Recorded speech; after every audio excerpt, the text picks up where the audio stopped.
Bharat sir, आपको slide present करना है कपिल सर, आदरणीय वाइस प्रेसिडेंट सर। हाँ जी, मैंने एक दो स्लाइड्स बनाई हैं।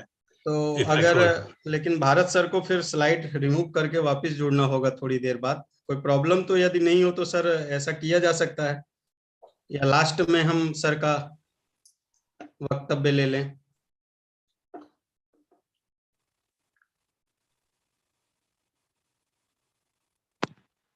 भारत जी।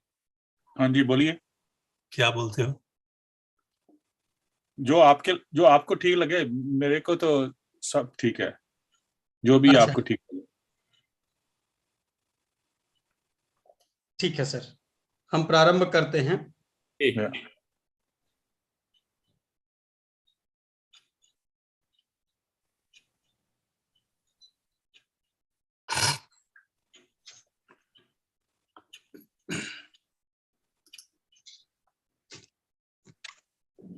हम भारत की धरती से यहाँ से आप गुरुजनों का मैं चरण स्पर्श करके पुनः प्रणाम करता हूँ और कार्यक्रम की अनुमति चाहता हूँ, और कार्यक्रम को औपचारिक रूप से प्रारंभ करते हैं आप गुरुजनों की अनुमति से। जैसा कि विदित है कि भारतीय संस्कृति की परंपरा है किसी शुभ कार्य को करने से पूर्व मंगलाचरण का विधान है। यह भी एक हमारे लिए बहुत ही शुभ कार्य है। क्यों? आप जैसे अद्वितीय विद्वानों का आज हमें सानिध्य प्राप्त हुआ है, आशीर्वाद प्राप्त हुआ है, और साथ में ज्ञान के दृष्टि से भी आज का यह ई आयोजन अपने आप में यूनिक है। यूएसए की धरती से आप जैसे 3 महापुरुष हमें आशीर्वाद प्रदान कर रहे हैं, तो ऐसे शुभ अवसर पर आगे का आयोजन शुभ और सकुशल संपन्न हो, इसके लिए मैं मंगलाचरण हेतु असम प्रांत से सुश्री परिस्मिता दास जी को आमंत्रित करता हूं। यदि हमारे बीच में परिस्मिता दास जी हैं तो कृपया वह आएं और मंगलाचरण करें।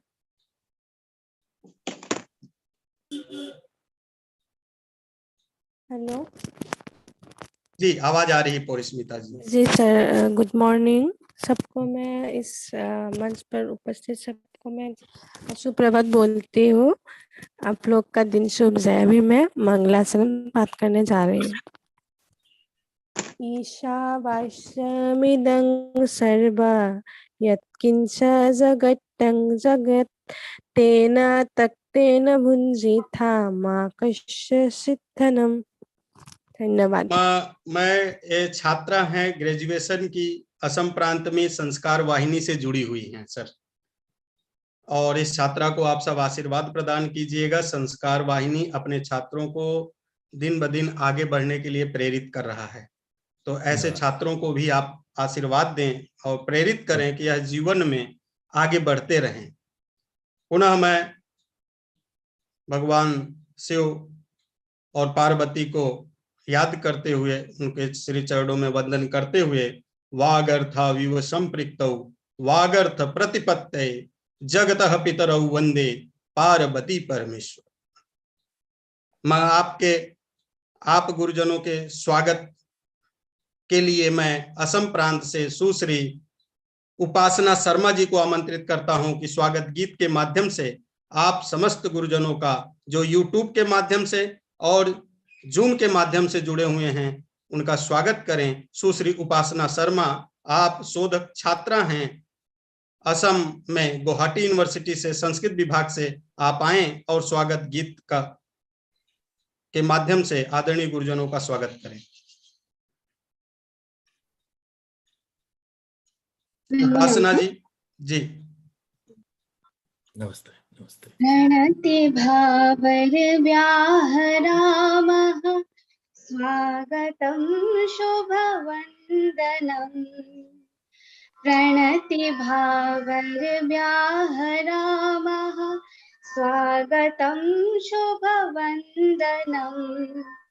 शब्दपुष्पैराच्छरामः शब्दपुष्पैराच्छरामः श्रीमतामभिनन्दनम्। प्रणति भावर व्याहरामः स्वागतं स्वागतं शुभवन्दनम् अतिथिदेवा वयं हृदयम् अतिथिदेवा वयं हृदयं सभाजनपात्रं विधाय अतिथिदेवा वयं हृदयं सभाजनपात्रं विधाय प्रीतिकुङ्कुमाक्षतैर्भावै समं तस्मिन् निधाय प्रीतिकुङ्कुमाक्षतैर्भावै समं तस्मिन् निधाय नयनदीपैर्वयं kurma नयनदीपैर्वयं kurma मतिमतां नीराजनम् नयनदीपैर्वयं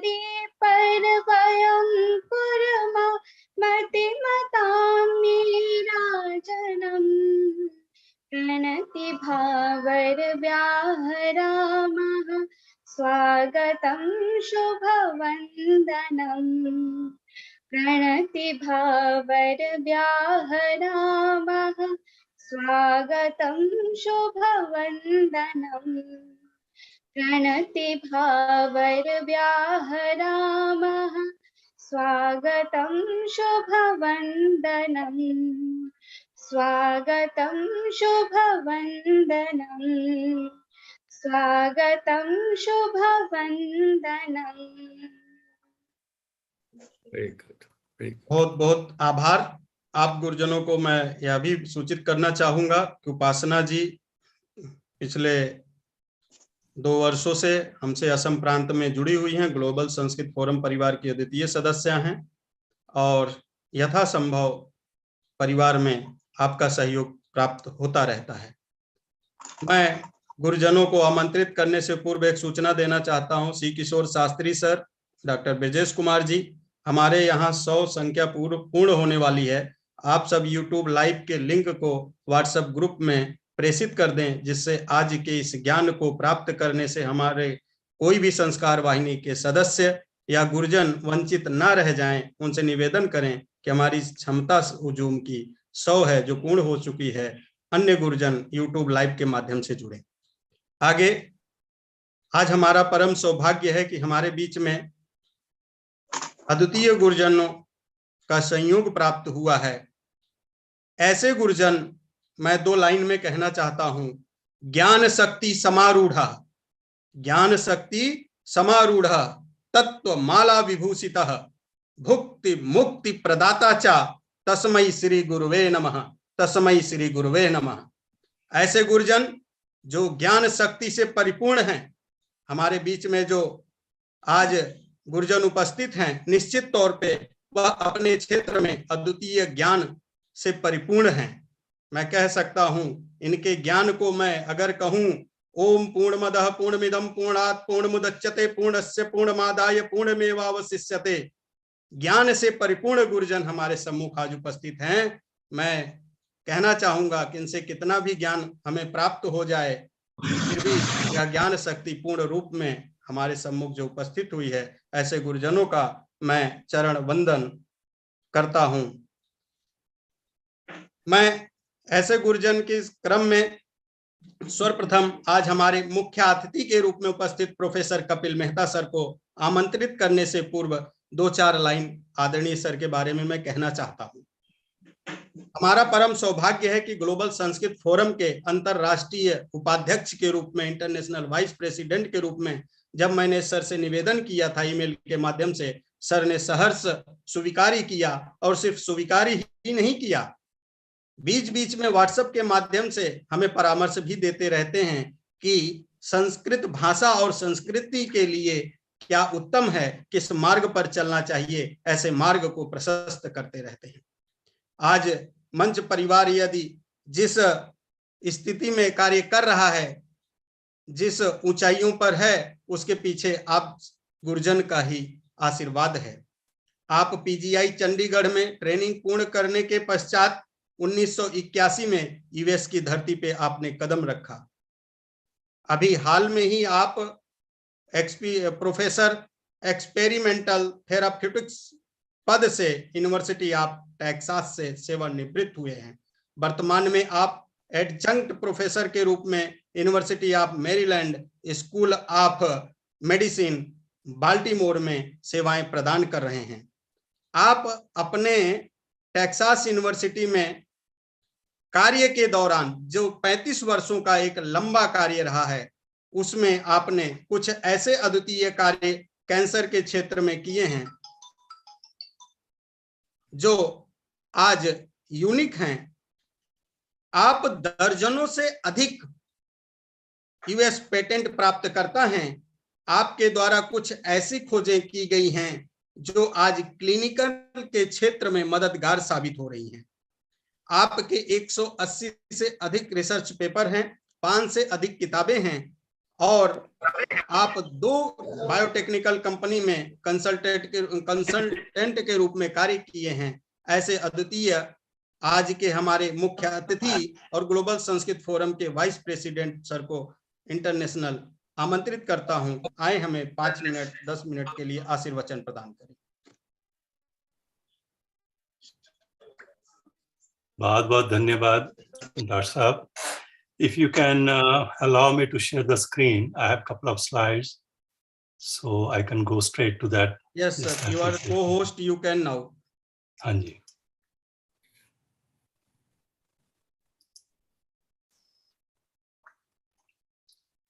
Okay, can you see the slides? Yes. Yes, sir. Perfect. Okay, again, I would like to start with a small, short prayer. Om Sahana Bhaktu Sahanao Bhunaktu Sahavirya Karvavahe Tejasvinavadhitamastu Ma Vidvishave. Om Shanti Shanti Shanti. May God protect all us. May He nourish us all together. May we work together with great energy. May our study be vigorous and effective. May we not mutually fight or dispute. As Dr. Mishra ji said, I'm Kapil Mehta, the Vice President of International Global Sanskrit Manch. I'm based in Houston, and I'm joining from Houston today in Texas. It always, has been a pleasure for me to be a part of these forums, and particularly today, I'm very excited and I feel very privileged to be part of this forum because 2 of my very close colleagues and friends, long-term friends, Dr. Sen Pathak and the speaker today, special speaker, Dr. Agarwal, I got the opportunity to join them this virtual podium for the forum. And it has been possible because of Dr. Rajesh Mishra ji. Thank you, Dr. Rajesh Mishra ji, for inviting me to be a part of this forum today. And there are many, many volunteers who are just working behind the curtain, to really make this forum so successful. Thank you very much.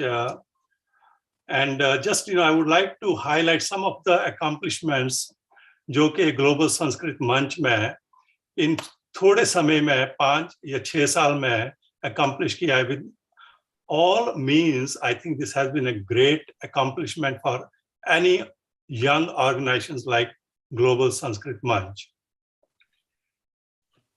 You'll be glad to know, and it's a great honor to announce that all the 28 states of India, they have their own local chapter of Sanskrit Manch.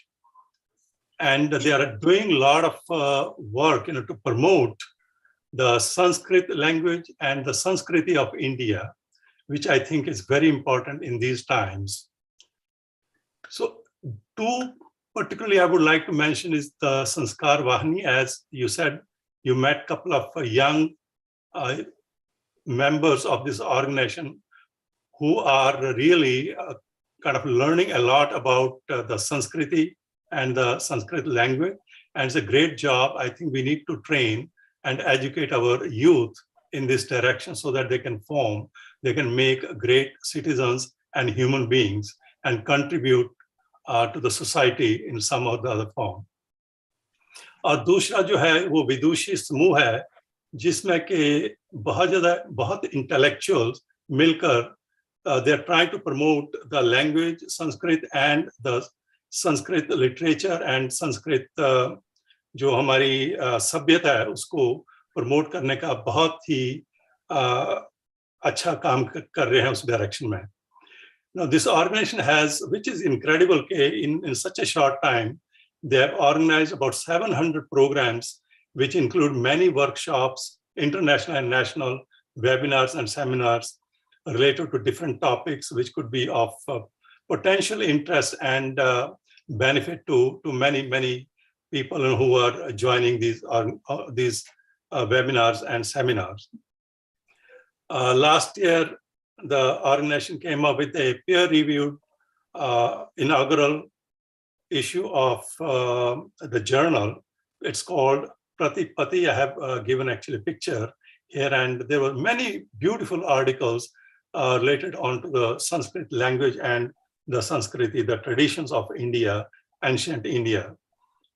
And there are a couple of other publications which are coming out, and Dr.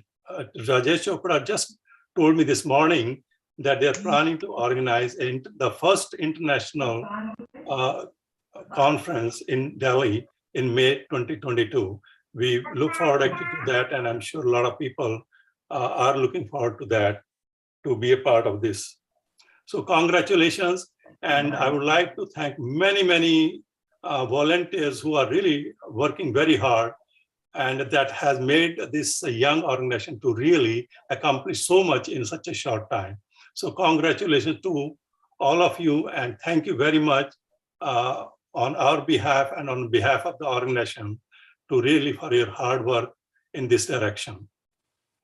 So today's topic, which is very interesting and timely and is being covered by one of the world famous researchers in this field, the food as a medicine.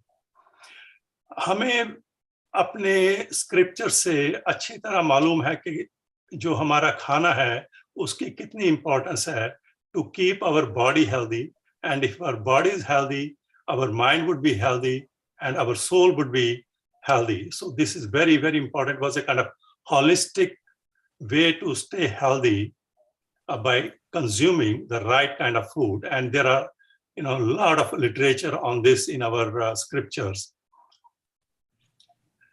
But today, and even actually, a philosopher, Dr. Hippocrates, did mention that food should be like a medicine. So if you're taking food, you don't probably need the medicine. Your body, mind, and soul would be healthy. But unfortunately today, we are defining the health by measuring certain parameters, blood chemistry, and then if there's a problem in blood chemistry, if it doesn't fit in that standards, the doctors prescribe medicine to correct it so that it falls in that normal according to that जो chart है available. So medicine के द्वारा हम सोचते हैं कि हम शरीर को स्वस्थ बना सकते हैं, which is not right. So it was amazing that the market for food per year is about $7.2 trillion, whereas the market for the medicines is $7.3 trillion per year, which is almost, that means we are not doing, or we are not consuming the right kind of food, which will keep our body healthy so that we don't need to consume those synthetic chemicals and in form of medicines. And this number is going to increase in next 5-10 years, even further, which means we will kind of, have to consume more and more medicines to stay so-called the healthy, to meet those blood chemistry parameters. I was listening to this video by Sadhguru. He's a mystic Sadhguru who is in India, and I'm sure most of you have heard him or seen him or read about his work. He pointed out that a combination of neem with turmeric, which I think our speaker is going to dwell a little more in detail because that was a very important part of his work. No, according to him, it's a superfood, so whenever you go to his ashram, the first thing they do that you have to consume a kind of choti si goli. They are made of neem along with turmeric, and you consume it with a little warm water.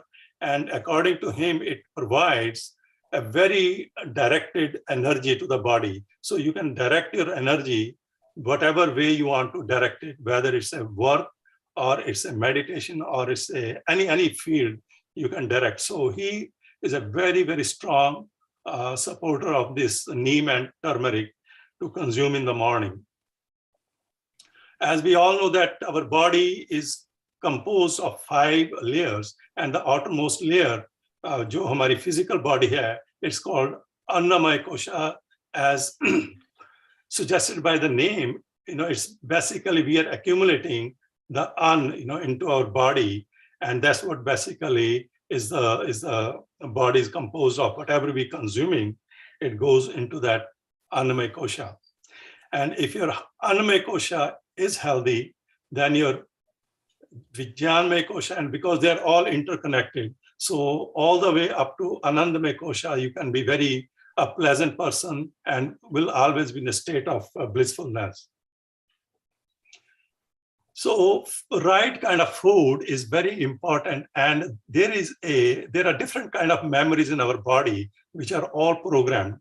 All we know is a memory what we remember in our brain, but there are other kind of memories like it's called in DNA.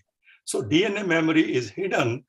So that's why we sometimes we say that his nose resembles with his grandfather. So that's the DNA memory which is passing on that memories from generation to generation. And there's a third kind of memory, it's called cellular memory. And just to give you an example, if a human being consumes these vegetables, once it goes inside the body, it will become a part of human body. But if a cow consumes this same food, it won't make the cow as a human, but it will convert it into a cow body. So that is a cellular memory. So whatever you feed, it will be converted into that particular body according to the cellular memory. I think this slides got froze. Okay.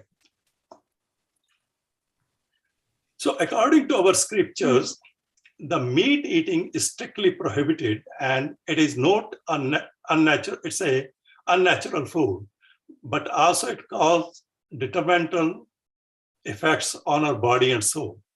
But unfortunately, or opposite to that, it's very sad that the global consumption or the production of meat in the last 50 years has tripled. And the world is now producing about 340 million tons of meat each year. That means more and more people are converting into non-vegetarian, which is very sad thing. Come on. Okay. So, मैंने जैसे बताया कि cellular memory जो है, that's very important. But if we don't take the food which is meant for the consumption, it always leads to some problems. Some of you will recall, this mad cow disease in I think 2000 became very popular because in London they were feeding the cows with the crushed cow and sheep meat and bones. So these cows, when they consume the meat, जो कि उनका natural food नहीं है, so they kind of developed very severe reaction to that, and their brain started getting a little damaged, due to the encephalitis kind of symptoms. So these cows, they became very aggressive. Eventually, they stopped eating and they died. And humans who were consuming the meat from these animals, they also developed that same kind of disease. So that's why I think the right kind of food, which it meant and what is appropriate for a human body is very critical to stay healthy. And not only that, but also it's a great wisdom to see if you are comparing this numbers in the left hand side, सात्विक growth. Why we call it? क्योंकि एक एकड़ जमीन के ऊपर 40,000 pounds we can grow potatoes, which can feed thousands of people. Whereas in the same ground, we can also grow 50,000 pounds of tomatoes, but only 250 pounds of beef can be raised on 1 acre land. So that means we are depriving many people from food by converting into non-vegetarian diet. So with that, I would like to stop, and because I know our speaker today has a lot to say about the food, what kind of food is good, and how it can keep us healthy and in a good shape. So I would like to stop here अपनी वाणी को यहाँ विश्राम देकर मैं doctor Rajesh ji को फिर request करूंगा कि वो हमारे स्पीकर्स को इंट्रोड्यूस करवाएं. Thank you very much. बहुत बहुत आभार आदरणीय सर. और हमें आप सबको बहुत सारे विद्वान और युवा सुनना चाह रहे हैं, व्हाट्सएप मैसेज आ रहे हैं, उनको हम लिंक प्रोवाइड करा रहे थे. आगे बढ़ते हैं. आदरणीय गुरुजन, हमारे बीच में मॉरिशस से हमारे ग्लोबल संस्कृत फोरम के प्रेसिडेंट डॉक्टर कोमल चंद्र राधा किशुन सर जुड़े हुए हैं. आदरणीय सर, आपका मॉरिशस में अद्वितीय स्थान है ज्ञान के क्षेत्र में, आयुर्वेद के क्षेत्र में. मैं अत्यधिक समय नहीं लूंगा क्योंकि हमें स्पीकर को सुनना है, क्योंकि आदरणीय सर का भी बायोडाटा बहुत लंबा है, उसको यहाँ बता पाना, रख पाना संभव नहीं है. इसलिए मैं डायरेक्ट आमंत्रित करता हूं कि 3 से 5 मिनट में आप हमें आशीर्वाद प्रदान करें. उसके बाद हम अपने आदरणीय आज के मुख्य वक्ता सर को सुनेंगे. आदरणीय Komal Chandra Radha Kishun sir.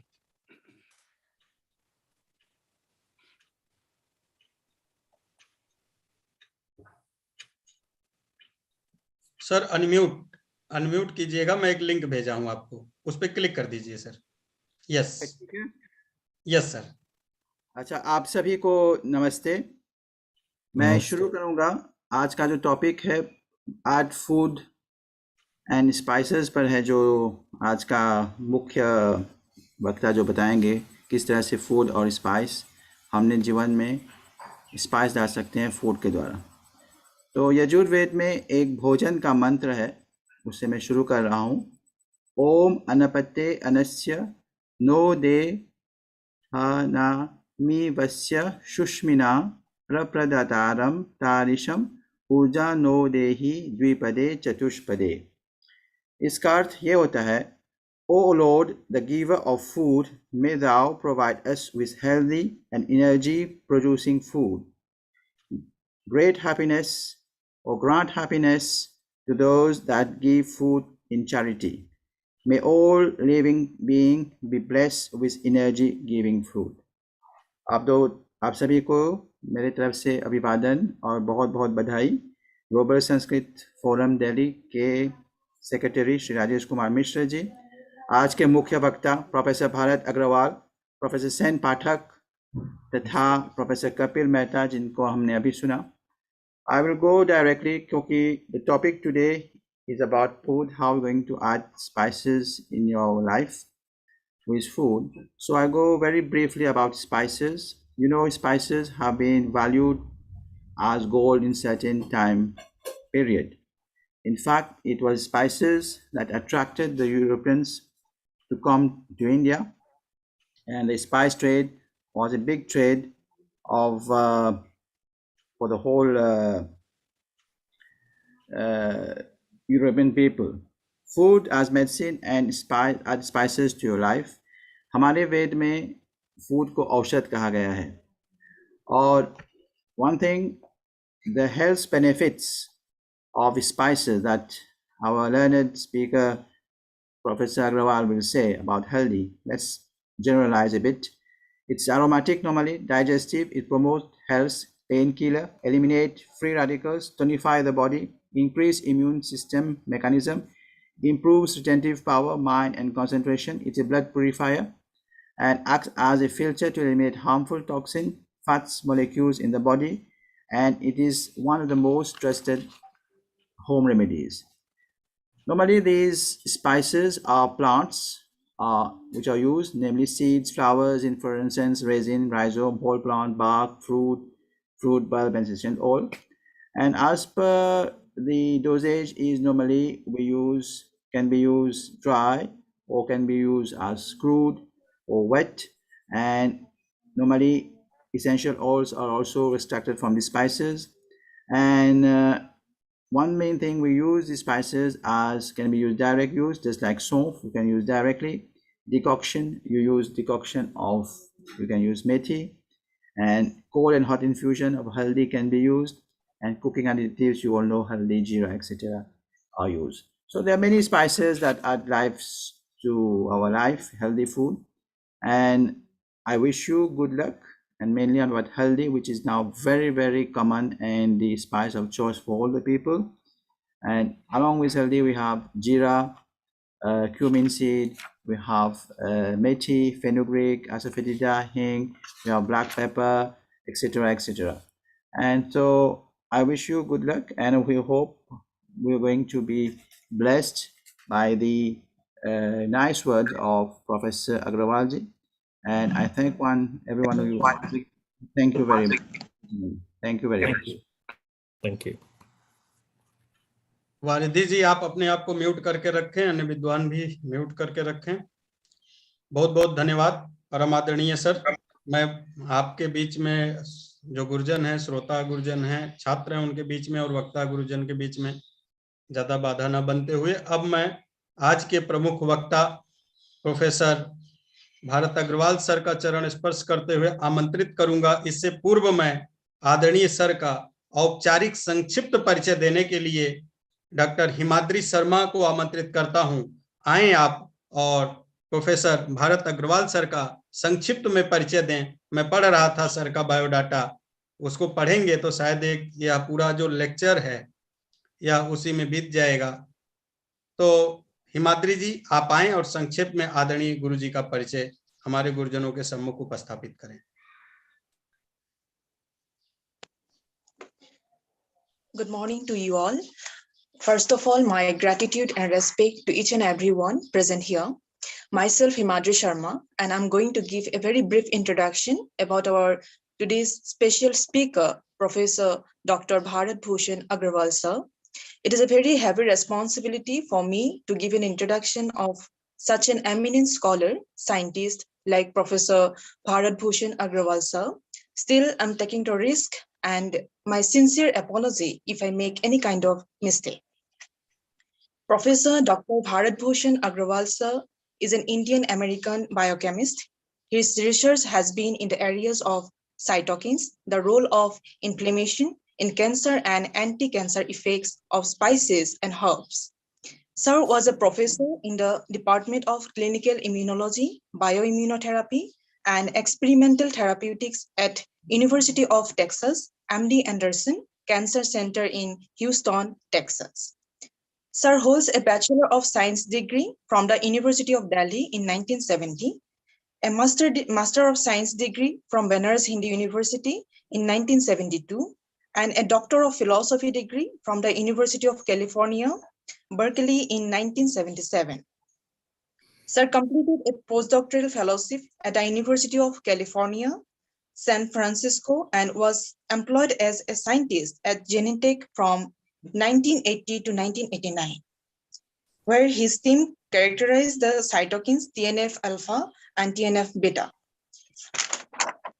Sir was a founding director of the Inflammation Research Center in San Diego, California. He is also serving on the advisory board of several multiceutical companies. Sir has published almost 700 papers in peer-reviewed international journals. His publications exhibit high citations with over 20 publications exceeding 1,000. His overall citation till now is 136 and 200 with an high index of 192. Sir has edited almost 15 books and served as guest editor for numerous journals. Sir has trained over 80 postdoctoral fellows and visiting professors from around the world. He has co-organized and served as member in many international and national conferences. Sir has delivered over 400 lectures in seminars, keynote talks in more than 50 countries. Sir has authored a book named Healing Spices, published by Sterling Inc., which is already a bestseller book. Sir has received numerous awards over the years, and Sir has also been listed among the top 100 most highly influential biomedical researchers in the world. So this is a very brief introduction about Sir. But while I was going through his biodata, I felt like my words will not be able to express his words and achievements. Still, I tried to give a brief introduction about his career and his achievements. And my sincere gratitude and respect to you, sir. And we are very happy to get you among us. Thank you, sir. Namaste. बहुत बहुत धन्यवाद हिमाद्री जी। बिल्कुल आदरणीय sir का परिचय जो आज हुआ है, मैं आप विद्वानों को यह बताना चाहता हूं कि वह सूर्य को दीपक दिखाने के समान ही है। अब ज्यादा बाधा ना बनते हुए या उत्पन्न करते हुए मैं आदरणीय वक्ता सर को आमंत्रित करता हूं। आदरणीय प्रोफेसर भारत अग्रवाल सर आए और अपने ज्ञान से हम सबको लाभान्वित होने का अवसर प्रदान करें।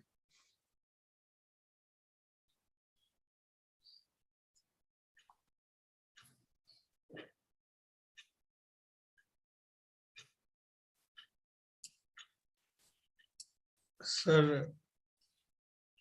What do I need to do? Share screen? Sir हाँ, yes, you click on share screen और आप फिर अपने डेस्कटॉप को एज यूजुअल यूज कर सकते हैं। Yes, Can everybody see it? Yes sir. Okay.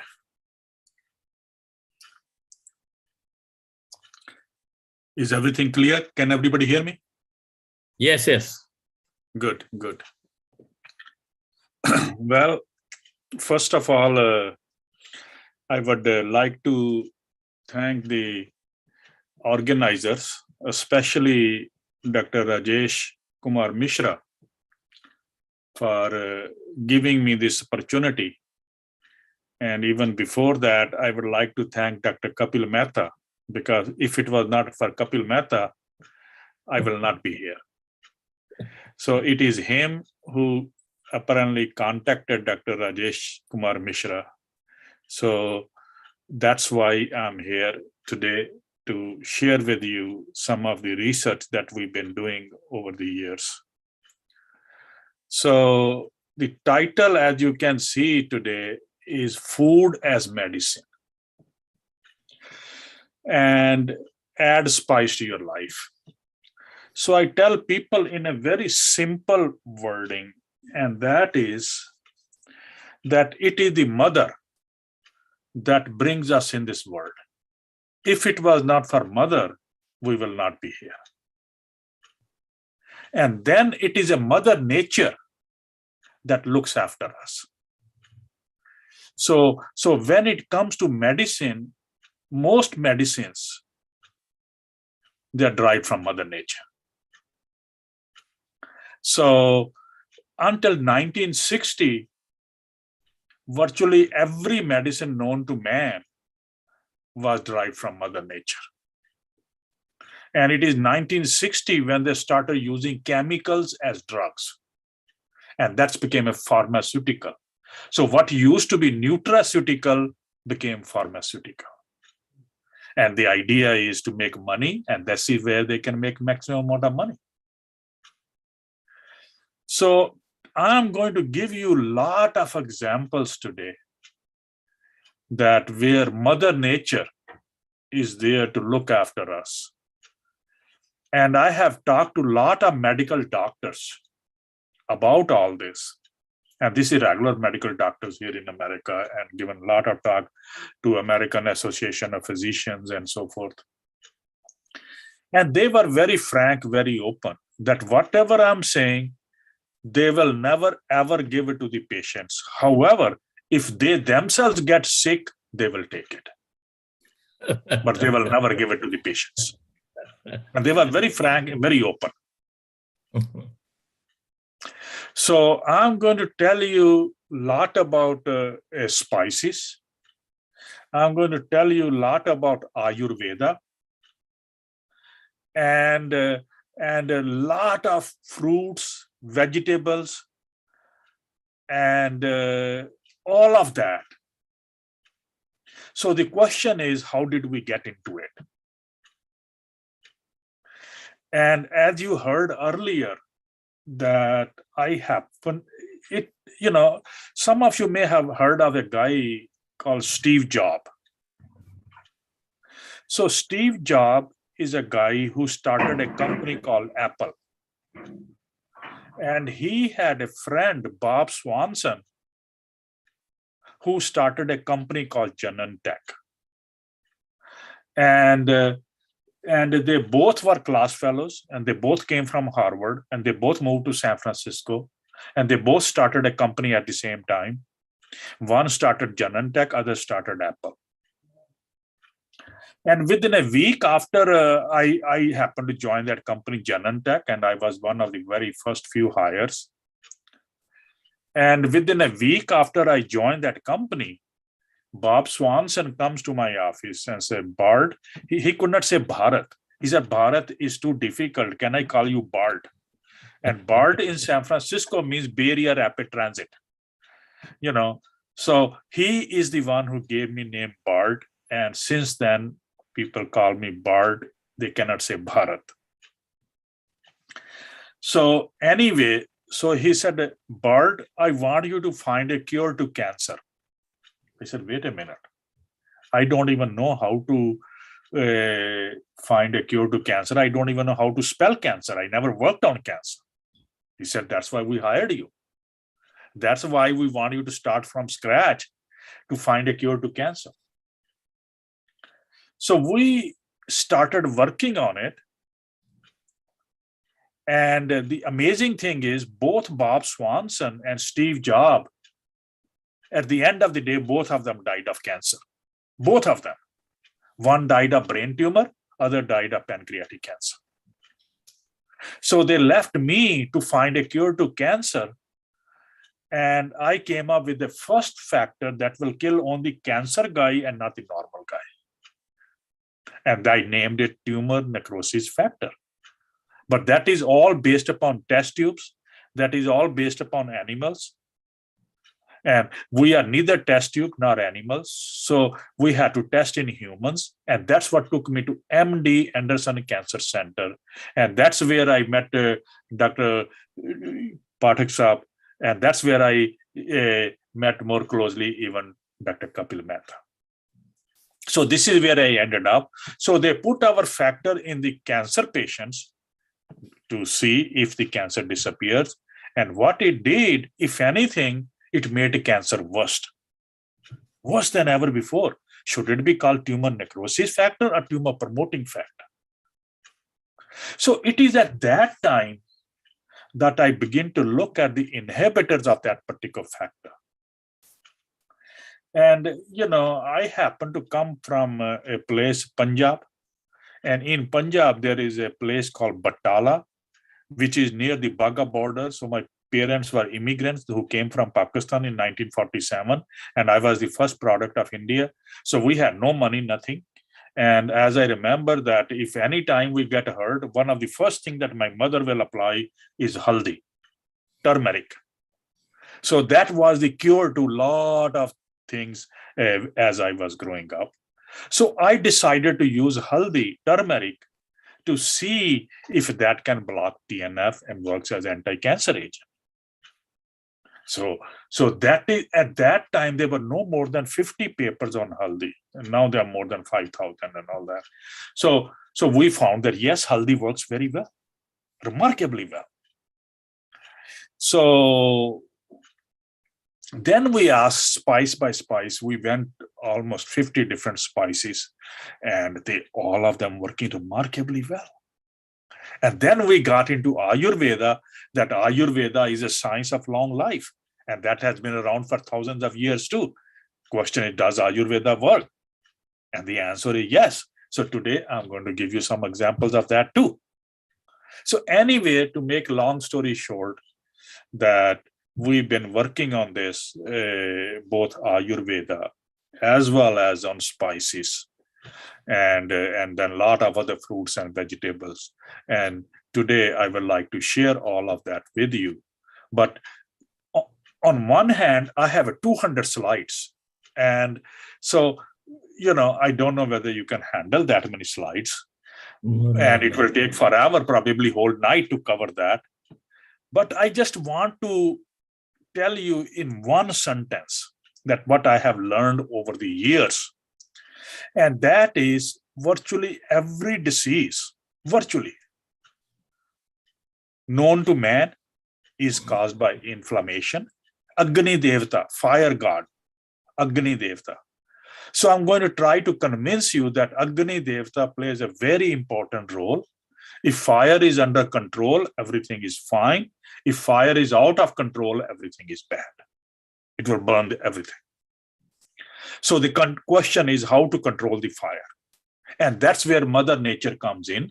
So I'm going to show you that how Mother Nature helps to control the fire and thus works various diseases. So that is the bottom line. So therefore, I'm going to move my slides very, very quickly, but the message is very simple, and that is inflammation and chronic diseases, and spices and Ayurveda. So this is about the 10th talk that I'm giving. And as I mentioned somebody that I talked at All India Institute of Medical Sciences, and I talked at Lucknow University, I talked Lisbon, Portugal, and here and there, but the list is very long. So having said that, I just want to kind of move on. Now the slide cannot advance. So what do I do? Okay, so here is another thesis from the same thing, from traditional Ayurvedic medicine to modern medicine. Identification of therapeutic target for suppression of inflammation and cancer. So we wrote a whole review on that. If anybody is interested, I will be glad to share with them. And then just so happened, as I mentioned, virtually every disease known to man is caused by inflammation.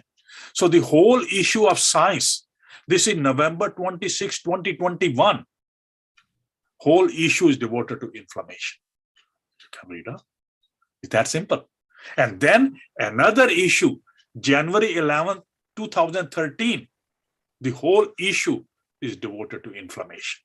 And again, you can read up. And as you can see from the title, that several age-related chronic diseases such as metabolic syndrome, cardiovascular diseases, neurodegenerative diseases have an inflammatory component.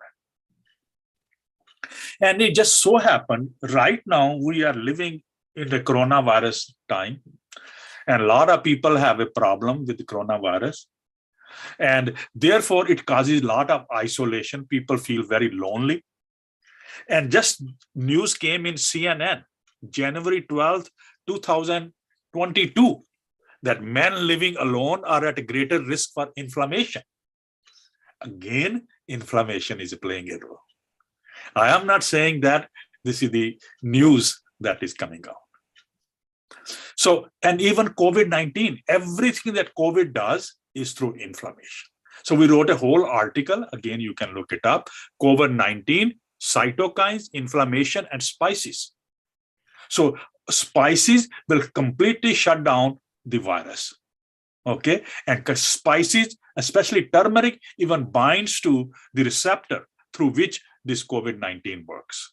Okay, and so everything is mentioned. When I started, there was hardly 1 or 2 papers. Now there are over 200 papers published on spices and COVID-19. So you can imagine. So our working hypothesis has been dysregulated chronic inflammation. As I mentioned, if inflammation is under control, everything is fine. Our immune system is a very important part of the inflammation. Without inflammation, we don't have immune system. So same immune system, when it gets out of control, it causes all the disease. So dysregulated chronic inflammation caused by lifestyle factors mediate chronic diseases, including cancer. You name it.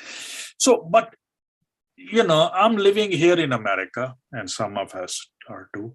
So here we believe in pharmaceutical, we believe in the FDA, Food and Drug Administration. Okay, and see, so a lot of drugs that are approved by the FDA, and then they are given to the patients. So they found that 91 new therapies that have been approved by the FDA between 2002 and 2016, the median survival benefit is no more than 2 months. And these are all chemicals. So they are using chemicals as drugs and giving you no more than 2 month increase in lifespan, and it exceeds the cost more than $100,000. Just imagine. So this is what doctors will give to the patients, and this is where they can make all the money. And it is all about making money. So if we look at the incidence, cancer is one of the chronic diseases. And if we look at this incidence of cancer around the world, no country has more cancer than America. And no country is most educated than America. Whereas here is India has the lowest incidence of cancer. And as India is becoming more and more Americanized, cancer is going up and up and up. And that's not good. Because moment you forget your culture, you become a vulture. So it is very, very, very important to realize your own culture, your own Sanskriti, that where you are coming from. And you will be in very good shape. So cancer is very much on the increase, but India still has the lowest incidence of cancer in the world. And America, which is the most educated country in the world, has the highest incidence of cancer. So here, America is learning how to be like Indian, how to be vegetarian, how to eat everything that India eats. Whereas Indians are learning more whatever America eats, and that's not good. So I'm showing you that here the numbers that the cancer incidence around the world, and India, the cancer is going up, which is not good. And then what happens with the time that, as you can see, this is 2002, 2020, 2030, cancer is going up and up and up. And that's not good either. Okay. So neutralizing tumor, promoting chronic inflammation, a magic bullet. So if you can block inflammation, you can control cancer. And that is the magic bullet. And here is a paper published in Science. And this happened with my colleague, Lisa Cousin, the first author. So, and then there is a book, that whole book came out, and this is a guy, Sunil Pai, to whom I happen to know very well. Whole book was an inflammation nation, that how whole America is inflamed, and is forwarded by Andrew Vail, and is forwarded by me, and is forwarded by Deepak Chopra, that you may have heard of. So whole book is that how inflamed America is. And then there is a whole book on immunity, which is again very prestigious journal, and you can see fires burning. So where these fires are coming, there's a word called cytokine. Cytokines are the molecules that are produced by the cells. That's what called cytokine. And that causes inflammation. And then there's a whole issue of Time magazine, the secret killer. What is it? Inflammation. Whether you talk about heart attack, cancer, Alzheimer, you name it. And then again, the fires within, you can see where, depending on where the fires are burning. And this is all in Time magazine, 2004. And here, what I mentioned, that inflammation is not bad, but when inflammation is out of control is bad. So here you have a kitchen, and you turn on the fire, you do your cooking. Here you have a living room, you turn on the fire, you warm up your living room or bedroom, but same fire out of control shown over here. Can everybody see? Sure. So these are fires out of control. And that's what causes havoc. And nobody wants that. So here there is another article we wrote, inflammation, a double-edged sword. One edge is good, other edge is bad for cancer and other related diseases. So where this inflammation is coming from? Here's cigarette smoking. Here is a radiation, people sitting in trying to bake their skin. And here is alcohol. Here is a meat, and here is obesity. These are major sources of inflammation. And they are called all carcinogen, lifestyle carcinogen, are risk factors. But they all cause inflammation. SAD is fad. What is SAD? SAD means Standard American Diet. And this is a Standard American Diet. And that's what you're looking at. The article appeared in New York Times. And this is the fad. This is what people love.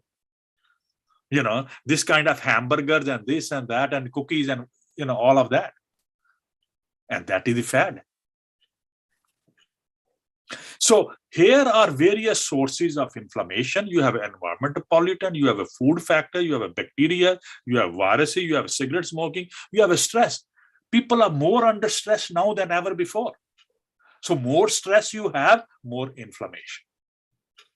And you have then heavy metal, even chemotherapy, which is used to cure the patient, causes inflammation, makes cancer worse. And here is ultraviolet radiation and all of the beverage. So here we wrote that TNF is the primary mediator of inflammation. Okay. So cancer is a preventable disease that requires major change in lifestyle. So here is a tobacco. 30% of all cancers are due to tobacco, 35% are diet, and 14 to 20% are obesity, 18% are infections, 7% environmental pollution, only 5 to 10% of the cancers are due to genes that you inherit. Only 5 to 10%. Rest, everything is a lifestyle. So 90 to 95% of the cancer can be eliminated by just changing in lifestyle. And that's what I'm going to tell you. So it was this guy, Rudolf Virchow, in 1850. He was the first one to define inflammation, inflame, in fire. He called inflammation is a redness, swelling, heat, and pain. All these are the characteristics of inflammation. And he was the one to link inflammation with atherosclerosis, rheumatoid arthritis, multiple sclerosis, cancer, asthma, Alzheimer, it goes on. So he also introduced the word for inflammation called itis. Somebody says, oh, I have arthritis, inflammation of the joints. Somebody says, I have bronchitis, inflammation. So wherever this itis appears, it is inflammation. And there are now 200 different itis. And these are all the different diseases. So, and here is an inflammatory bowel disease. Japan has one of the lowest, India has in the middle, and US has the highest. This is I call IBD, inflammatory bowel disease, just to give you an example. So here are all the various agents that cause inflammation, that lead to itis, and that lead to all the various cancers. So there is a master switch in our body called NF-kappa B. It is a master switch. It is a transcription factor. It is a major mediator of inflammation in most chronic diseases. And if you were to inhibit NF-kappa B, you can prevent it. It's that simple. So these are all the various genes that are regulated by inflammation. So I listed all of them over here. So TNF activates NF-kappa B, IL-6, STAT3 that lead to survival of the tumor, chemo-resistant proliferation, angiogenesis, invasion, metastasis, bone loss, and all of that. So I'm trying to give you the idea that once we talk about spices and Ayurveda and all of that, how they are working. So I'm giving you the various pathways that how they are working. So here you have a chemotherapy, inflammation going up, radiation, inflammation. So here are all the cancers. So far, nobody has found a cancer which is not linked with inflammation. So I have put down all the cancers. So NF-kappa B, which is inflammation, and its role in cancer, one size does not fit all. So these are all the various genes that are regulated by inflammation that I just put it down. And so most cancers start at the age of 20 and they're manifested at the age of 40. Most cancers. So the beginning occurs at the age of 20, and by the age 40 to 50, the cancers are shown up. And then by the age of, just like a man gets old, so the cancer gets old. So if it is 60, 70, 80, that cancer, it is not that harmful. So here are not only cancer, that these are all the various diseases that have been linked with inflammation. And yet inflammation is a very important part of the immune system. As I said, that without inflammation, you don't have an immune system. Cigarette smoking will activate NF-kappa B, lead to inflammation. And here is obesity and cancer. All these cancers have been linked with obesity. 14% of all cancers in male and 20% in female linked with obesity. So NF-kappa B, which is the inflammation, is the enemy within us. It can be a friend. If it remains in the immune system, it becomes foe, enemy, before it gets out of the immune system. So NF-kappa B, or inflammation in cancer, is a matter of life and death. So here you have a stress, and people are more under stress now than ever before, that lead to inflammation and that lead to cancer. So question is that we need a fire extinguisher to control inflammation. Okay. And so here is the fire extinguisher. Whole issue of science, disease prevention. Whole issue of science. You can look it up and see it for yourself. So here is steroid that was discovered way back then. NSAID, Celebrex, metformin, statins, and natural products and traditional medicine. They all control inflammation. So here is aspirin, and you can see where the aspirin is coming from. Here is a metformin. Here is a fenugreek. That's a spice, and you see that where it is coming from. And here is a statin. You can again see where it is coming from. Here is a metformin, and you can see where it is coming from. All coming from Mother Nature. And these are all drugs that are used there as a standard. So there is a guy which not very many people have heard of, and his name is Subbarao. And he, you can see when he came on the earth and when he left. And he was the one to discover ATP. He was the one who discovered aureomycin. So he discovered all this from Mother Nature to begin with. And then there is a Surinder Sahgal. He's another one who discovered rapamycin. And again, controlling inflammation. And here is a Dr. Mansukh Wani, who recently passed away just about a month ago. And he again discovered anti-cancer drugs. Just I'm trying to give you, because we are all sitting here in the audience are people from India. And so we need to know who are the Indians that made a big contribution to medicine. And these are some of the big names. So here is Catharanthus roseus. It's called Sadabahar. And vincristine and vinblastine, which is even as of today used as an anti-cancer agent, it comes from this plant called Sadabahar. Again, just to give you an idea. So cancer drug discovery by Reaper, teaching new tricks to old dogs. So these are drugs that have been around for a long, long time. And question is how they work and what do they do? And here is, we are on the cover of this Trends in Pharmacological Sciences. I'm trying to give you some insight. I don't know why I can't advance. Okay, so here is even aspirin for all this. And here is aspirin for cancer, metformin for cancer, statin for cancer. So to treat and prevent most chronic diseases, we need to dial down, but not turn off of multiple cell signaling pathways. Sloan School of Management at MIT and Harvard Business School has discussed what's called farmer's market, but what we need is a farmer's market. And that's where the solution is. So this is the same Hippocrates proclaimed 25 centuries ago, let food be thy medicine and medicine be thy food. And that's what we're talking about. And again, this is the whole oath of Hippocrates. I'm not going to go through that. And so this is first do no harm that I already mentioned. So this is what he's talking about. These are all the different fruits, spices, condiments, vegetable, cereals. This is called farmer's market. They control inflammation. And here is even more. And you can see the list.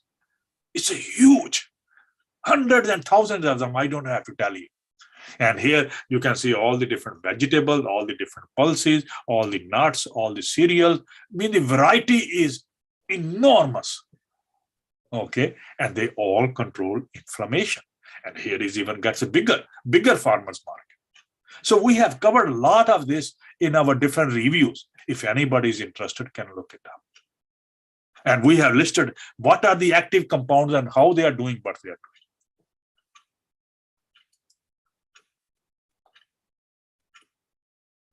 It's not moving. How do I, there's something got stuck. Okay, so here is a vegetarian sources of omega-3. Omega-3 is another anti-inflammatory agent. So you can see walnuts, kidney beans, soya, or avocado, you name it. So again, the list is very, very long. Here is a more farmers market. So I'm trying to show you, and since we have published all this, that how much variety that is out there. So reduce your risk of cancer by 30 to 40% by adapting healthier eating habits. And that can only help. So when solution is simple, God is answering. And I did not say that, Albert Einstein said that. It is that simple. So you know, everything is there in India, and simply we have to learn to make use of it. So Ayurveda, and again, this is a science of long life. And it dates as far back as 5000 BCE and originated from oral tradition. And Ayurveda consists of Chark Samhita, Sushrita Samhita, and Bela Samhita. And that was written in 6th century BCE. And that's what we're talking about. And here is, you know, the word, you know, science came only in 15th century. Until the time the word science did not exist. So everything was spirituality. So here you have a guru, you have a rishi sitting in the middle, and he's your teacher, he's your professor. And then all these people sitting around him are the students. These are ancient sages and physicians teaching and discussing Ayurveda. That's simple. From ancient medicine to modern medicine. Ayurvedic concept of health and their role in inflammation and cancer.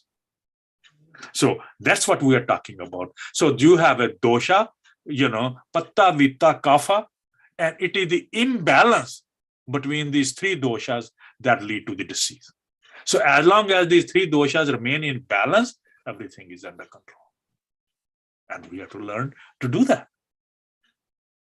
So it is very, very, very simple. And again, we have discussed that. And then in Ayurveda, there is something called Sopha. And Sopha is same as inflammation. So here you can see that the different aspects of Sopha. And here that translates into English as inflammation, loss of function, heat, swelling, redness, and pain. And that's what Sopha is all about. And here you have a Granthi, which is begins glandular swelling, and that lead to Arbuddha, and Arbuddha lead to different cancer. And the word Arbuddha again is cancer.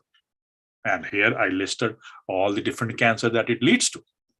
And so here is a health maintenance, spirituality. Spirituality is very important. It is anti-inflammatory. And there are a lot of studies that how spirituality helps inflammation. Okay. And here is a restoration, here is a disease cure, and everything is listed over here. So Ayurvedic treatment of cancer. So there is also several articles that how Ayurveda can treat cancer. So you have a herbs, you have a yoga, pranayama, you have a dietary modification, you have a meditation, you have astrology and gems, you have a sound therapy, you have panchkarma, you have a rasayana, you have aromatherapy, you have a prayers, you have I mean, this is a part of our culture. And that's why I say man without a culture is a vulture. So we need to realize it. And more people know it, more they will use it. So here is another article that just came out, and medicinal and aromatic cancer drug discovery from Ayurveda. Ayurveda for cancer treatment. And again, mind you, I did not write this. This came from Germany. So even people from Germany are using Ayurveda, and they're talking about cancer treatment. And what's the problem with India? Why India is not using it? Why Indian doctors don't know about it? Okay. So here, for example, drug discovery from Ayurveda, vincristine, vinblastine, vinca rosea, the first drug ever to be discovered was from Ayurveda. First drug. Okay. And I'm not making it up. You can look it up. Okay. And here I put the name of the picture of the plants and so forth. And here are all Ayurvedic herbs for cancer. From ancient medicine to modern medicine, you can see, go plant by plant and make use of it. And doctors need to know. So from traditional Ayurvedic medicine to modern medicine, identification of therapeutic target for suppression of inflammation and cancer. So here it is. So you have a modern knowledge, what you call allopathic medicine, and you have a traditional knowledge which is called Ayurveda in India, and then you have modern technology called modern technology. So one can combine all these three together and call it a golden triangle. So make the best use of all this.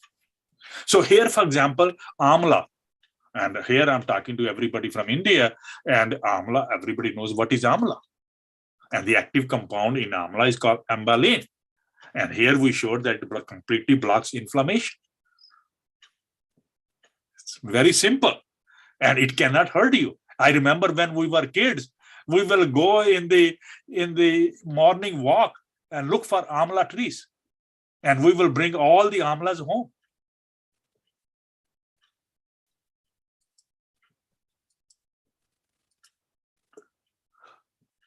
So here I put down the Ayurveda, that how Ayurveda is helping and how it is anti-inflammatory. And here is a Google, Googling the Google, and this Google has been around for thousands of years and for prevention of chronic diseases. Okay. And here is what Google looks like. Google for chronic diseases, ancient medicine, and modern targets. And you can look it up. Here it is. And here we showed that again blocks, there is active compound in Google called Google-Stenone and completely blocks inflammation and therefore prevents bone loss. And here is a Salai Google, another Google. It's also called Boswellia serrata or frank incense. And again, here is the active compound and completely blocks inflammation. And here is Ashwagandha. Ashwa means horse, Gandha means smells. It smells like a horse. Okay. And that plant is Withania somnifera. And again, active compound is withanolides, and they completely block inflammation. And here is so everybody heard of short pepper. Here is a long pepper. And again, Piper longum. And you can see what it looks like. And the paper appeared in Nature. Not mine, but somebody else. The selective killing of the cancer cell by small molecule targeting the stress response to ROS by Piper longum. And we showed even that is working through inflammation, that completely blocking inflammation. So here is immunonutrition. Here we wrote a whole book with David Heber, who is a professor at UCLA, and interaction of diet, genetics, and inflammation. Whole book. And here is a pharmaceutical. So what is coming from the farming leading to pharmaceutical refers to medically valuable compound produced from modified agriculture crops or animals. And here are all the pharmaceutical. These are spices, Ayurvedic medicine, fruits and vegetables, traditional Chinese. The list goes on and on. And here are all the active compounds from all of them that I showed you. And inflammation, lifestyle, and chronic diseases, a silent link. We have another book. And this is done with a guy who is a medical doctor, and Sunil Krishna. And it is all about that. And here is a resveratrol, that people who like to drink red wine, they think resveratrol is coming from red grapes. No, it comes from all of these sources. Blocks inflammation. And here is we published again how it works for cancer.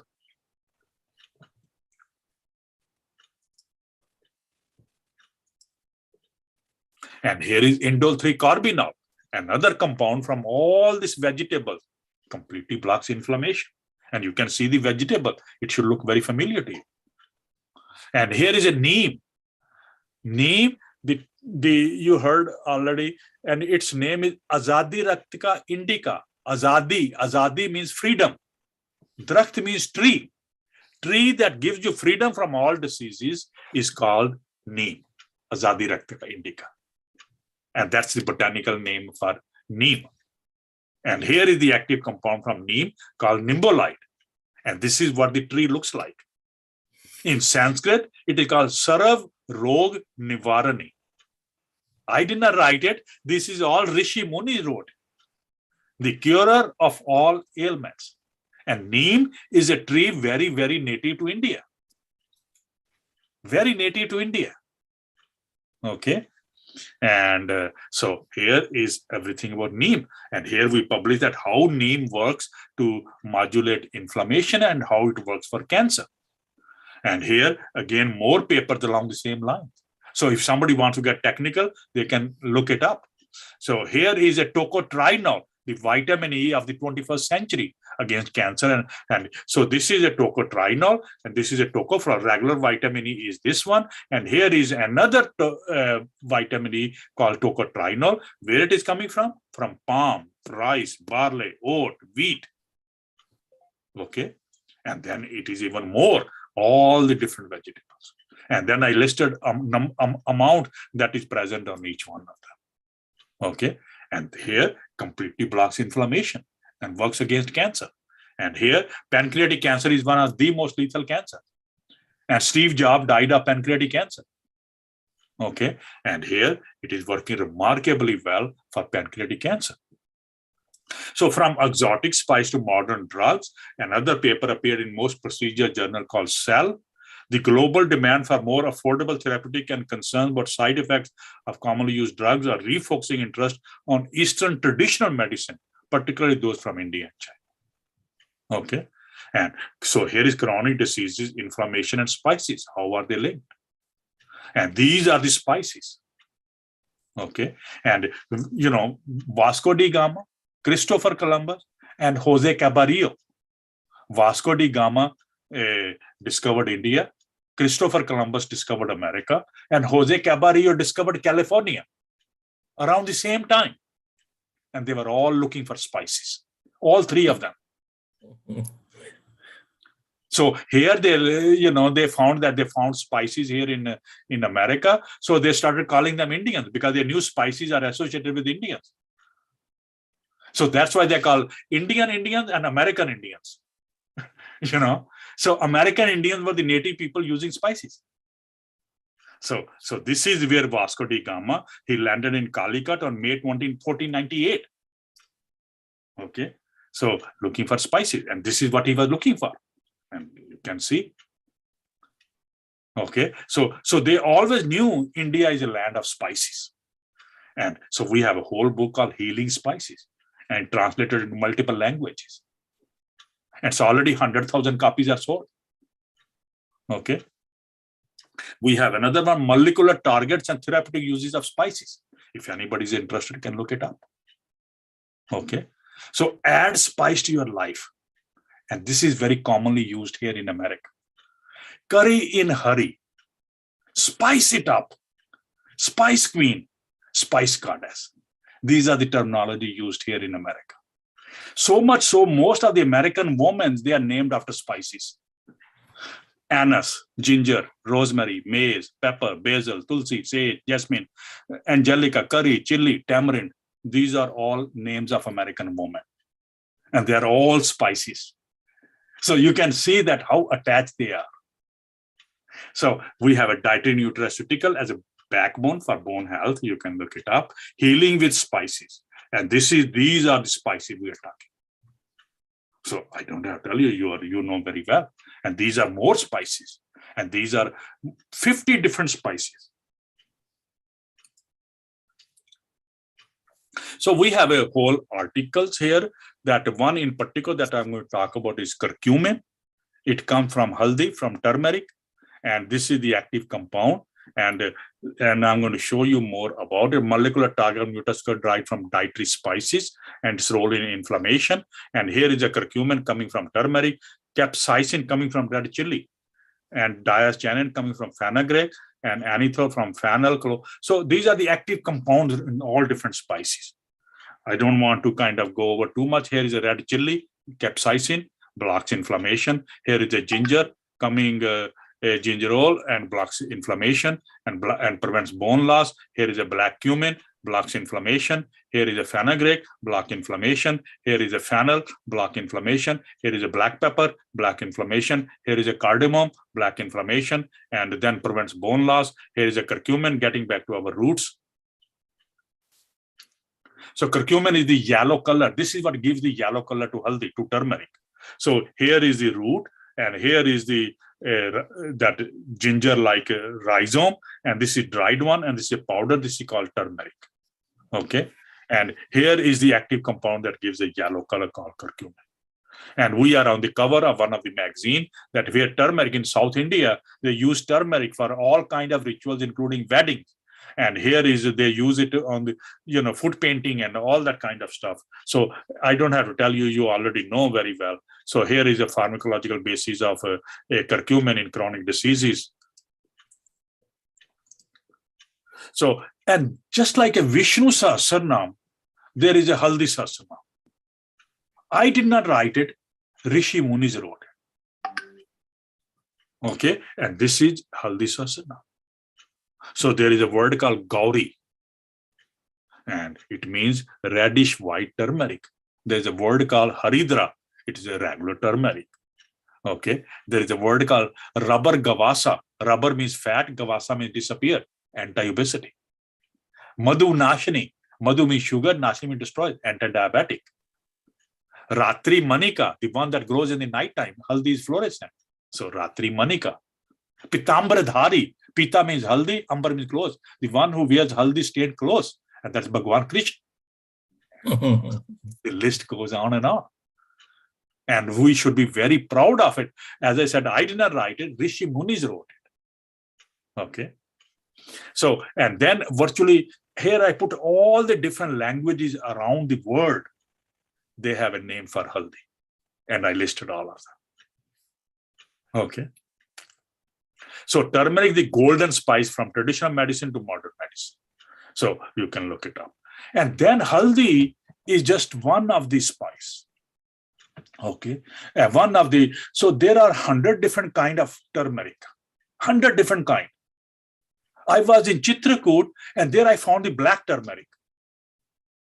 Okay. And when I was in Thailand, again, I saw the black turmeric. And then in Gujarat, they have amba haldi. It tastes like a mango. That's a white in color. So there are 100 different kind of curcuma family, haldi family. And we know only 2 or 3. And you can see the variety right here. So we have a whole book on haldi alone. Okay. And it's part of our culture. More we make use of it, the better. And here is the guy Vogel in 1842. He was the first one to isolate the yellow color from haldi. 1842. And the first paper ever to be published was in Nature that haldi is antibacterial. It kills all the bacteria. So now it is antibacterial, antifungal, antiviral, anti-cancer, list goes on and on. Believe me or not, you have to try. And it is all here. Okay. And then pH meter, before the pH meter came along, haldi was used as a pH indicator. How? That if you take a haldi and you put it under alkaline condition, it will turn red. And if you put under acidic condition, it will turn black. So you can tell a pH of a solution just by using haldi. And I showed right here. And then if you have this much haldi, and this is the amount of curcumin in there, that yellow color. And then, as I mentioned, that when I was growing up, that when we get hurt, one of the first things that my mother will apply is haldi. So Johnson & Johnson took advantage of it, and they made a Band-Aid with haldi. So when you apply a Band-Aid, haldi is in it. And it's available. And they also make this Vicco Vajradanti. And then again, that is with haldi. You know that. So it is antibacterial and published in Nature. And it kills all the termites, And here is a paper published way back then. And here is anti-inflammatory. And here is again published. And here is antiviral. I have yet to find a virus that it cannot kill. And here it is. And it is even anti-ant. So if you have ants around the house, put a little bit haldi. You will be amazed that how quickly ants run away.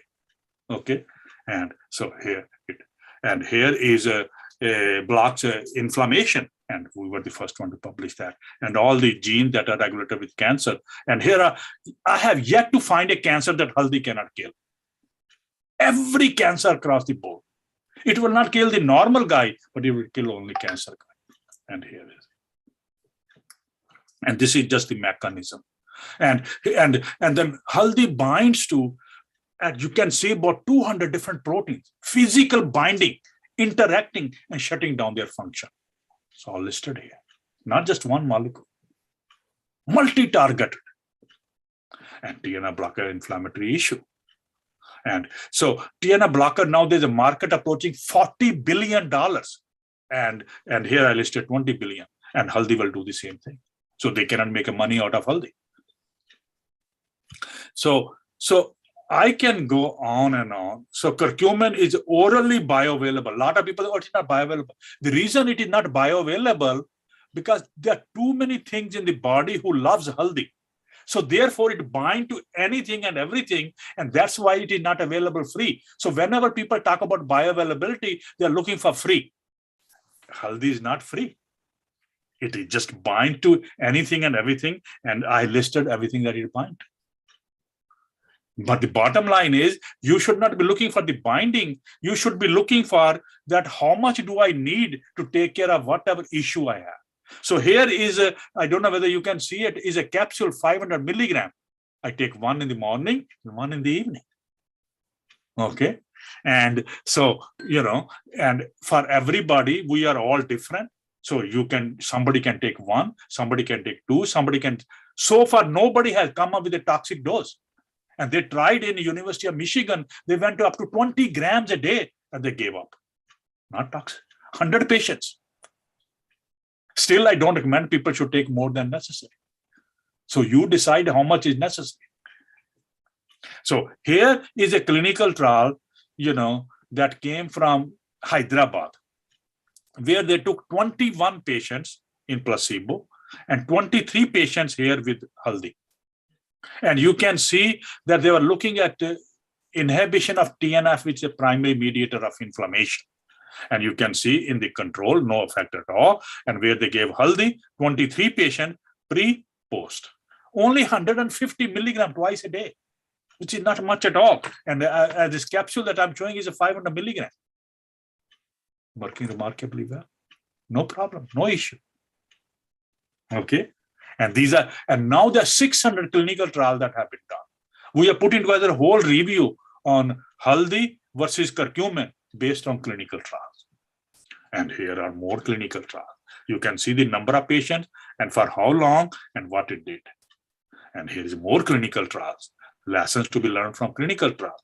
More clinical trials. Because everything works in a test tube. Everything works in animals. But we are neither test tube nor animal. We are humans. So we have to see what it does in human, and these are all human. Okay, and here is even more clinical trials. So you can see the list is becoming longer and longer. And this is one of the first clinical trials done by Albert Oppenheimer, MD. And you can see here is a Beirut, Lebanon, and it published in Lancet. Turmeric in biliary diseases.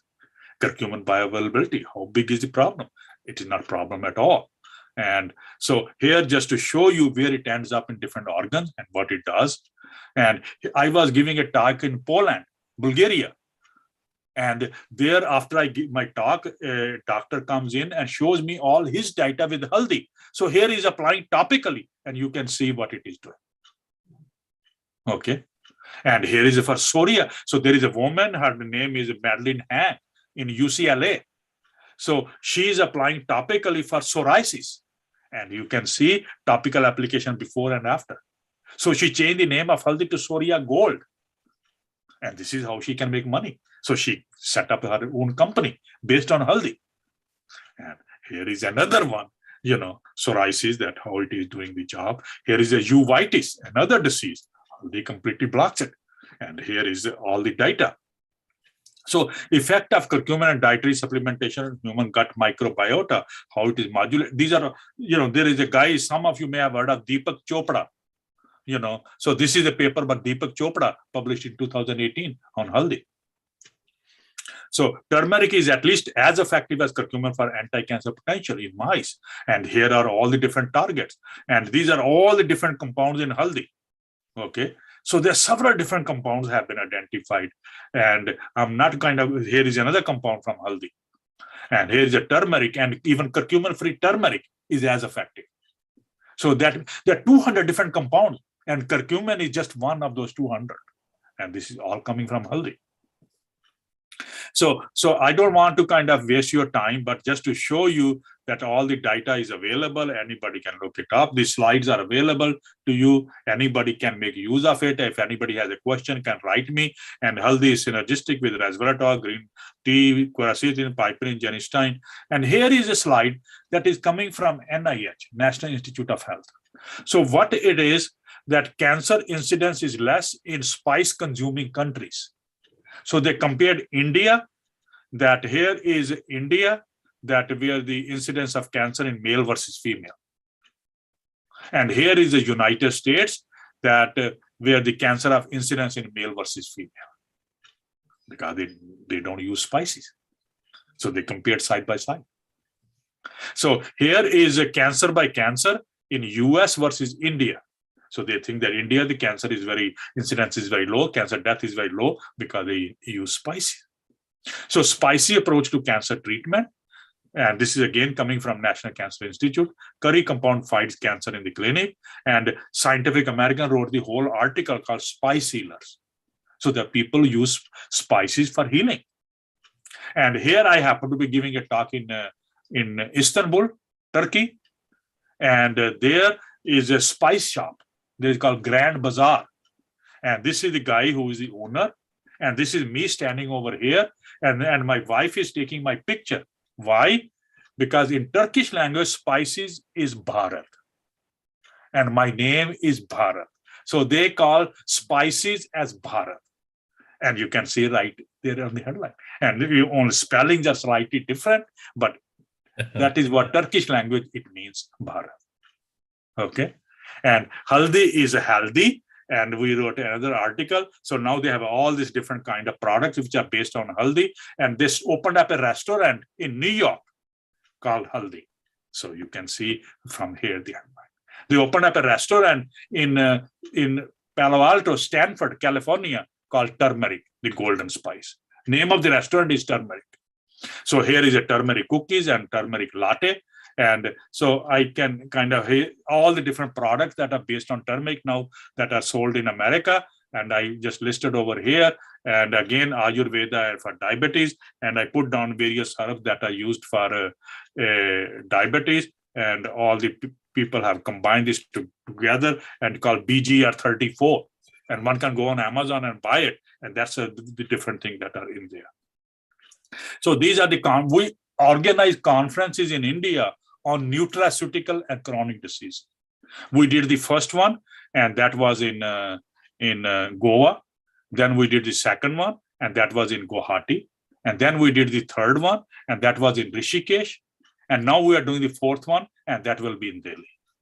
Okay. And here is another article that came, that meditation.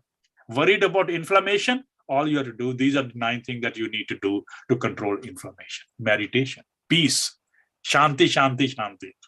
Again, how exercise may fight aging, again, controlling inflammation. And these are the people, I did nothing, I'm just presenting it to you. And these are the people who have worked with me over the years. And they are the one who did all this work. With that, I want to thank all of you for listening me, what everything I had to say. And that's where we are. Thank you. Namaste.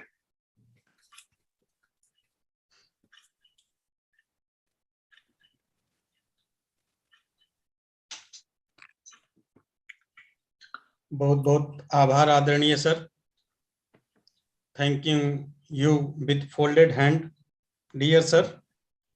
Thank you. And requesting you keep your blessing like this in future also.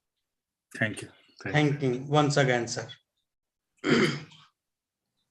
Sir, आपने आज जो हमें ज्ञान प्रदान किया है उसका प्रारंभ आपने कारण से किया और कारण से प्रारंभ कर कर उसके समाधान पर आपने आज का अपने वक्तव्य का विराम दिया. बिल्कुल सर, चरक संहिता में ही, चरक सूत्र में ही हमारा जो भारतीय ज्ञान परंपरा है उस परंपरा में एक अद्वितीय आचार्य चरक ने प्रथम सूत्र में ही लिखा है, हिताहितम सुखम दुखम, हिताहितम सुखम दुखम आयुष तस्य हिताहितम मानम च तच्च यत्रोक्तम आयुर्वेदः स उच्यते. ये हमारी कमी है सर, हम भारतीयों की कमी है कि हमने अपने महत्व को ही खो दिया. शायद आज मुझे एक नया शब्द आपसे सीखने को सेंटेंस मिला है, man without culture is a vulture. ये मैं अपने जीवन में बिल्कुल अनुभव करता हूं सर. जो अपनी संस्कृति से दूर होता है वह विभिन्न प्रकार के व्याधियों में जकड़ता चला जाता है. यदि उसे व्याधियों से दूर रहना है तो अपने कल्चर में रहना ही होगा, अपने भारतीय कल्चर को अपनाना ही होगा. आपने इजिली बिना किसी पैसे के, बिना किसी रुपए के, हमारे द्वार पर नीम का पेड़ होता है उसका उपयोग करना हमने छोड़ ही दिया. एक तरह से गांव की संस्कृति भी आज ऐसी हो गई है कि ब्रश और कोलगेट पसंद करती है. वो मानते हैं कि हम नीम का दातून करेंगे तो हम बैकवर्ड कहलाएंगे, हम मॉडर्न नहीं कहलाएंगे. तो आपसे सीखने की जरूरत है, मुझे जैसे छात्रों को और जो हमारे संस्कार वाहिनी से जुड़े हुए छात्र हैं उन सबको घर में उपयोग होने वाला. आपने बहुत सारा किचन में आज भी हम पेपर, लॉन्ग पेपर रखते हैं सर. आपने कहा कि हल्दी एक ऐसा पदार्थ है जो हम दाल में प्रयोग करते हैं, वह हमारे किसी ऐसे सेल को नहीं मारता है जो हमारे शरीर में उपयोगी है, ऐसे सेल को मारता है जो हमारे शरीर को नुकसान पहुंचाता है, just like a cancer cell. Very selective. तो इसलिए हमें अपने किचन में उपलब्ध हल्दी, गुगुल और आंवले को तो प्रयोग अपने जीवन में सदैव करना चाहिए. इस तरह से कुछ आपके द्वारा पदार्थों का वर्णन किया गया है जो बिना पैसे के उपलब्ध हो जाते हैं और उसका प्रयोग हमें जीवन में करना चाहिए. यह कदापि नहीं सोचना चाहिए कि यदि मैं नीम का दातून कर रहा हूं, यदि मुझे किसी ने देख लिया तो मुझे कहेंगे कि यह तो उसी ओल्ड ट्रेडिशन में जीने वाला व्यक्ति है, इसके अंदर मॉडर्निटी नहीं आई है. तो अपने पदार्थों का अपने कल्चर में जीने को ही आप किसी मॉडर्निटी से मत जोड़िए. आप अपने आप को यदि स्वस्थ रखना चाहते हैं तो अपने उसी भारतीय संस्कृति में जिए जिसे हमारे आचार्यों ने हमें दिया है. वह अमूल्य है, उसके लिए कोई शब्द नहीं है. जो हमारे आचार्यों ने हमें प्रदान किया है उसके महत्व को समझें. इसीलिए मैंने आपसे करबद्ध निवेदन किया, प्रोफेसर सेन पाठक सर से निवेदन किया, प्रोफेसर कपिल मेहता सर से निवेदन किया. आप हमारे गुरुजन हैं, मैं आपको देवतुल्य मानता हूं. तत्त्वमसि, आप ही वह देवता हैं.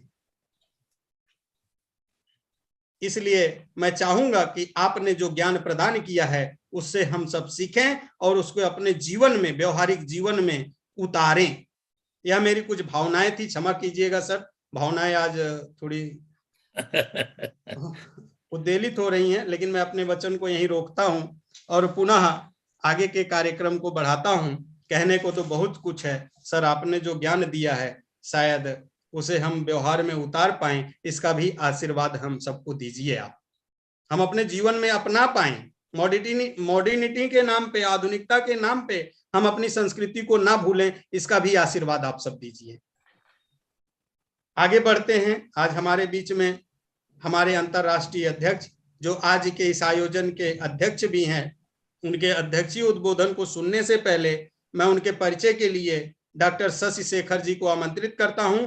आप ग्लोबल संस्कृत फोरम राष्ट्रीय प्रचार समिति के प्रमुख हैं और आपके माध्यम से मैं बता देना चाहता हूं सर, इस आयोजन का प्रचार प्रसार मोर देन 1 लाख फेसबुक के माध्यम से विद्वानों तक, युवाओं तक हुआ है। फेसबुक पे मोर देन 100 शेयर्स प्राप्त हुए हैं। यह डॉक्टर शशि शेखर जी का परिश्रम है।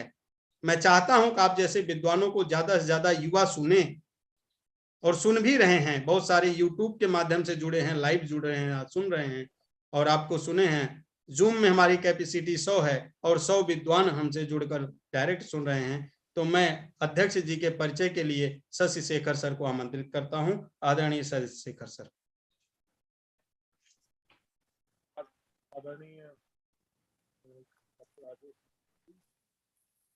मैं डॉक्टर आदेश मिस्त्री ने जो निवेदन किया हमारे बताया, मैं एक कार्यकर्ता हूं और कार्यकर्ता के नाते ही मैं अपनी बात सभी सदस्यगणों के समक्ष रखता हूं और वो हमारी बात को विचार करके अधिकाधिक फेसबुक पर शेयर कर रहे हैं। तो इसके लिए मैं समस्त कार्यकर्ताओं को धन्यवाद देता हूं, समस्त सदस्यों को धन्यवाद देता हूं कि आज हमारी बात पूरे भारत, पूरे विश्व तक पहुंच गई। आदरणीय अंतर्राष्ट्रीय अध्यक्ष प्रोफेसर डॉक्टर सेन पाठक जी का परिचय देना अत्यंत दुष्कर कार्य है। उनका परिचय देना सूर्य को एक दीपक दिखाने के समान। उनका योगदान हाइड्रोजेनेटिक्स में, उनका कैंसर के संबंध में अनुसंधान में उनका योगदान अतुलनीय है, जिसकी तुलना कहीं भी नहीं की जा सकती। तो फिर भी मैं उनके संक्षेप में उनके परिचय को प्रस्तुत करने का प्रयास कर रहा हूँ। Professor doctor Sen Pathak PhD FNSC geneticist and professor of cell biology and laboratory medicine, Texas University, MD Cancer Center in Houston है और professor genetics program graduate school of biomedical science, the health science center school of health profession Houston में भी आप योगदान कर रहे हैं। इसके अतिरिक्त अनेक वैश्विक संस्थाओं में आपने प्रोफेसर पद को सुशोभित किया है। इसके साथ आपका जुड़ाव हमारे भारत से ही है। आप हमारी भारतीय सभ्यता एवं संस्कृति के अमूल्य ध्वजवाहक हैं। आपका जन्म वर्ष 1940 में ग्राम सुरहुरपुर जनपद आजमगढ़ उत्तर प्रदेश में हुआ था। आप ये हमारे लिए अत्यंत गौरव का विषय है कि आपने वर्ष 1961 में BHU से सम्मान सहित PhD की उपाधि प्राप्त की और इसके साथ ही आपने वर्ष 1963 में MSc जंतु विज्ञान की उपाधि BHU से ही गोल्ड मेडल सहित प्राप्त की। आपने वर्ष 1967 में PhD की उपाधि मैमेलियन साइटोजेनेटिक्स पर प्राप्त की। आपकी जो PhD थीसिस थी क्रोमोसोम्स ऑफ बैट्स, वो भारत की ऐसी पहली थीसिस थी जिसमें फोटो माइक्रोग्राफ का प्रयोग किया गया था। आपके अनेक शोध पत्र अंतर्राष्ट्रीय स्तर पर प्रकाशित हैं। आप भारत की राष्ट्रीय विज्ञान अकादमी के फेलो हैं। आप 2 बार US की national council for research quality assessment के मेंबर रहे हैं और आप वर्तमान में अंतर्राष्ट्रीय वैज्ञानिक अंतर्राष्ट्रीय एंटी कैंसर सलाहकार बोर्ड के सदस्य भी हैं। आप के संबंध में बहुत अधिक कहा गया है। आपके संबंध में अनेक विद्वानों ने, अनेक वैज्ञानिकों ने घड़ी लगाई है, फिर भी मैं 2 ऐसे कोट्स प्रस्तुत करना चाहता हूं जो मुझे सर्वाधिक प्रासंगिक लगे। पुस्तक पीटर की नॉवेल लिखते हैं, he is one of the only 3 or 4 truly qualified experts on cytogenetics of human solid tumors in the world। इसके साथ ही मैमिलियन साइटोजेनेटिक्स के पितामह और 3 बार के नोबेल पुरस्कार में जिन्हें नामित किया गया था, ऐसे प्रोफेसर PC टू ने 1998 में आपके संबंध में कहा था कि आप डार्विन और फॉस्टर से तो प्रतिद्वंदिता नहीं कर सकते, किंतु अन्य किसी से भी आप प्रतिद्वंदिता कर सकते हैं। आप उनसे अधिक श्रेष्ठ हैं और आपको अपनी लैब में लाना, यह उनके लिए सबसे बड़ी उपलब्धि है। जब इतना बड़ा वैज्ञानिक इस प्रकार आपकी प्रशंसा का दान कर रहा हो, तो आपकी योग्यता, क्षमता को हम सभी सादर प्रणाम करते हैं। आपके गुणों का वर्णन करना हमारे जैसे कुछ प्राणियों के लिए अधिक नहीं है। आप जो है हम सभी का मार्गदर्शन करते रहे हैं। आप हमारे अंतर्राष्ट्रीय अध्यक्ष के रूप में हम सभी को उचित मार्गदर्शन प्रदान करते हैं।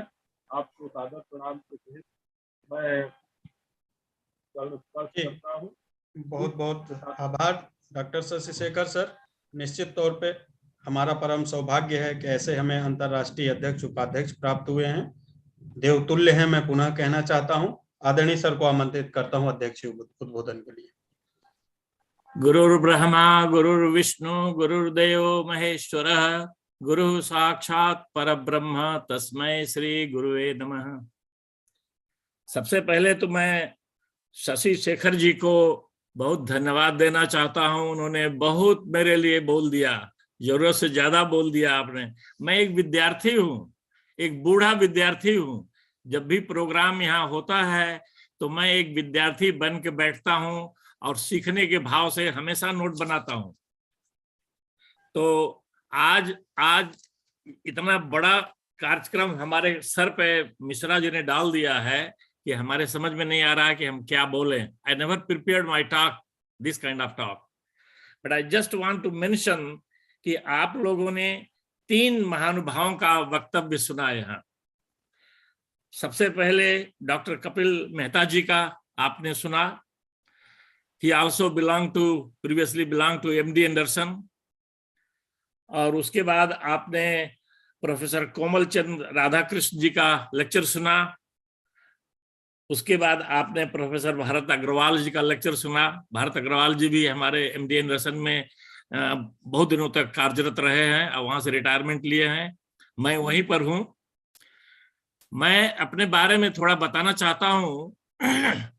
जो जितनी चीजें भारत जी ने बताया उससे आपको थोड़ा प्रैक्टिकल इंफॉर्मेशन मिलेगी कि मैं एक छोटे से गांव से आता हूं। अपने बचपन में मैं नंगे पांव घूमता था कीचड़ में, तो मेरे सारे पांव के ऊपर फफोले पड़ गए थे। अभी भी वो उसकी दाग पड़ी हुई है, लेकिन वहां गांव में कोई दवा मिलती नहीं, तो नीम का पेड़, नीम की पत्ती को उबालते थे लोग, और उबालने के बाद उससे उसकी धुलाई होती थी।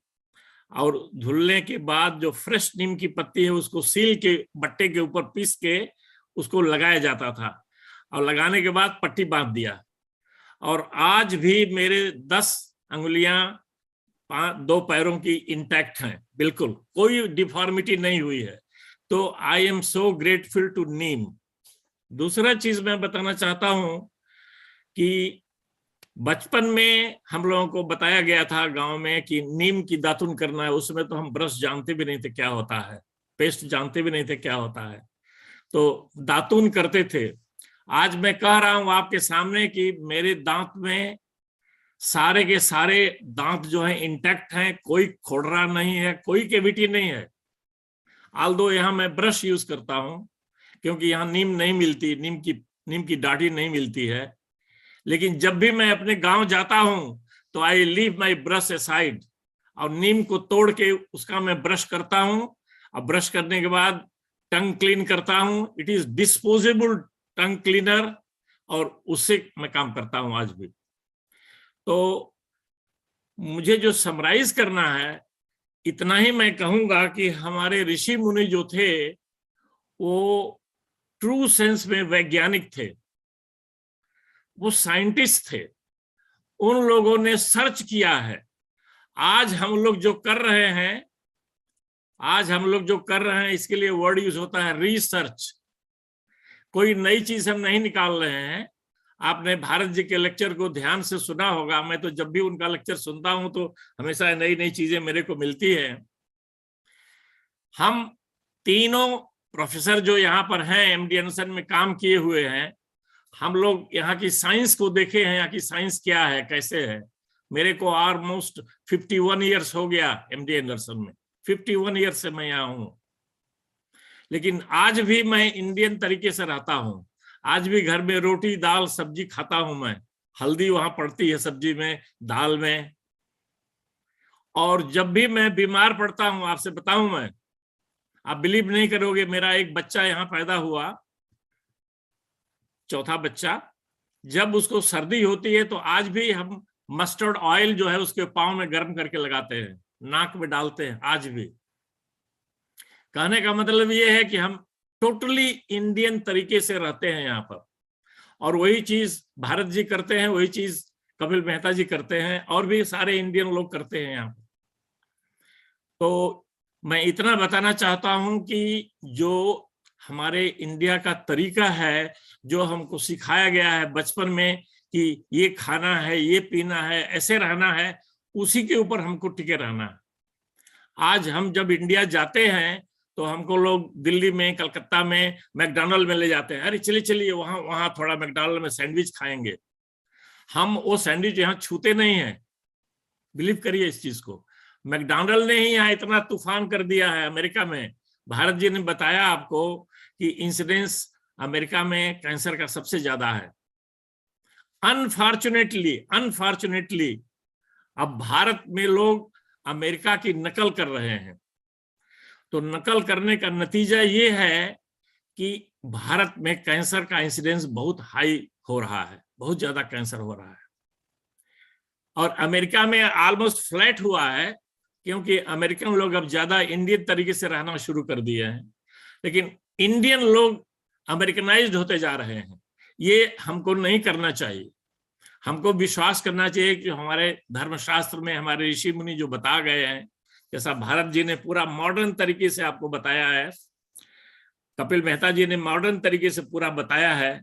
हम लोग यहाँ साइंस के विद्यार्थी थे, यहाँ की साइंस सीखे हैं। उसको सीखने के बावजूद भी आपको बता रहे हैं कि क्या अच्छा है। तो हमारे धर्मशास्त्र में जो चीजें बताई गई हैं, जैसे उठना है, बैठना है, प्राणायाम करना है, योगा करना है, शुद्ध भोजन करना है, शाकाहारी भोजन करना है, तो वो हमको भूलना नहीं चाहिए। एक बात मैं यहाँ बताना चाहता हूं कि लोग बोलते हैं कि वेजिटेरियन खाना है तो हमको कैंसर नहीं होगा। लेकिन इंडिया में देखिए, दिल्ली में, स्पेशली दिल्ली का ये इंफॉर्मेशन है कि दिल्ली में लोग वेजिटेरियन खाना खाते हैं, बहुत साग सब्जी खाते हैं, फिर भी उनको कैंसर हो रहा है। क्यों हो रहा है उनको कैंसर भाई? अगर वेजिटेरियन खाना खाने से कैंसर नहीं होना चाहिए, उनको क्यों हो रहा है? उनको इसलिए हो रहा है कि यमुना का पानी जो है बिल्कुल पोल्यूटेड हो गया है। उसके अंदर लेड, आर्सेनिक के जो हैवी मेटल्स हैं वो भरे हुए हैं, वो डंप साइट हो गया है। उसके किनारे ये वेजिटेबल ग्रो होता है।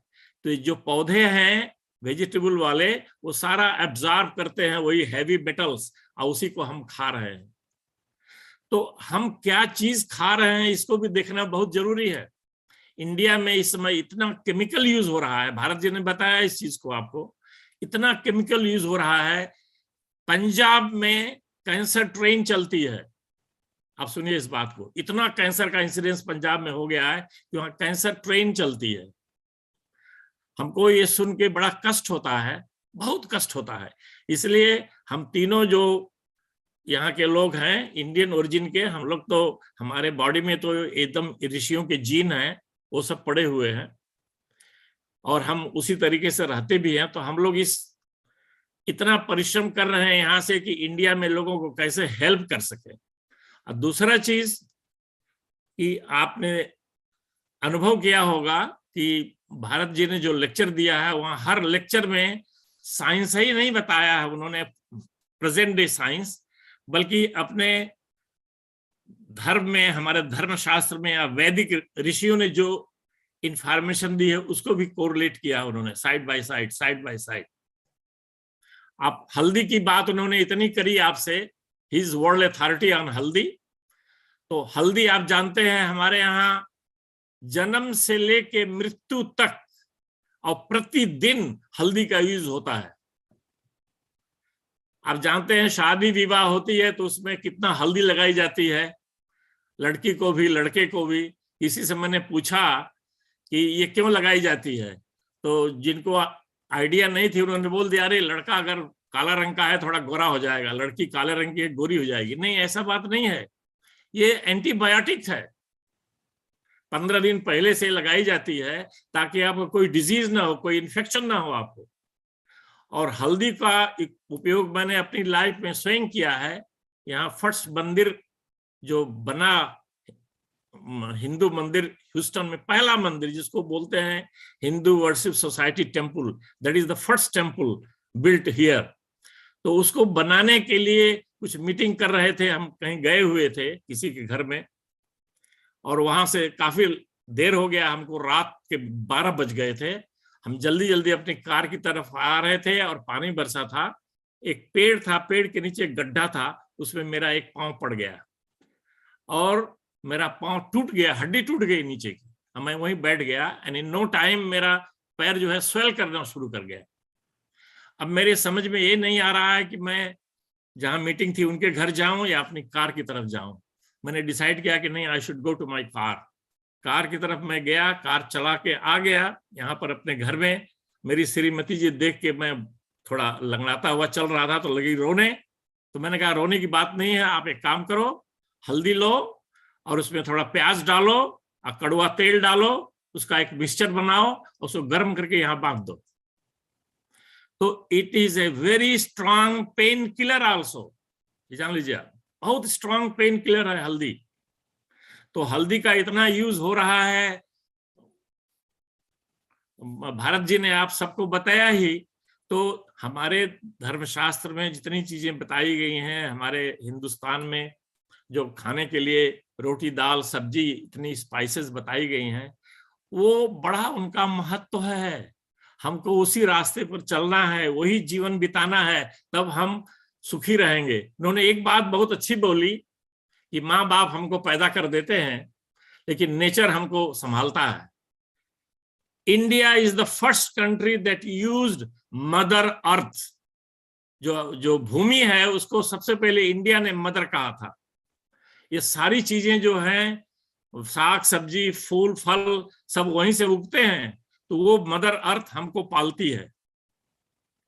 तो ये फिलॉसफी को समझना बहुत जरूरी है। मेरी एक रिक्वेस्ट है यंगर जनरेशन से स्पेशली, कि आप ये मत सोचें कि सब चीज अमेरिका ही सब मामले में आगे है, ऐसा मत सोचें आप। अमेरिका जो है इंडिया की तरफ देख रहा है, और हमारे धर्म में शास्त्र में जो चीजें बताई गई हैं, वैदिक ऋषियों ने बताया है, जो हमारे संस्कृति और संस्कार है, उसको हमको भूलना नहीं है। अगर उसके साथ हम चलेंगे तो हम एक हेल्दी लाइफ बिताएंगे। मरना तो सबको है, एक दिन we all will die, there is no doubt about that.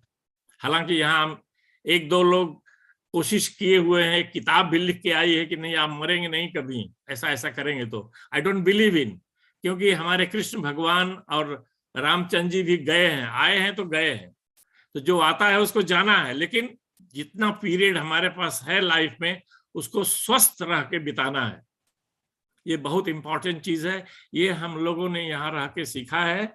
और अंत में मैं ये कहूंगा कि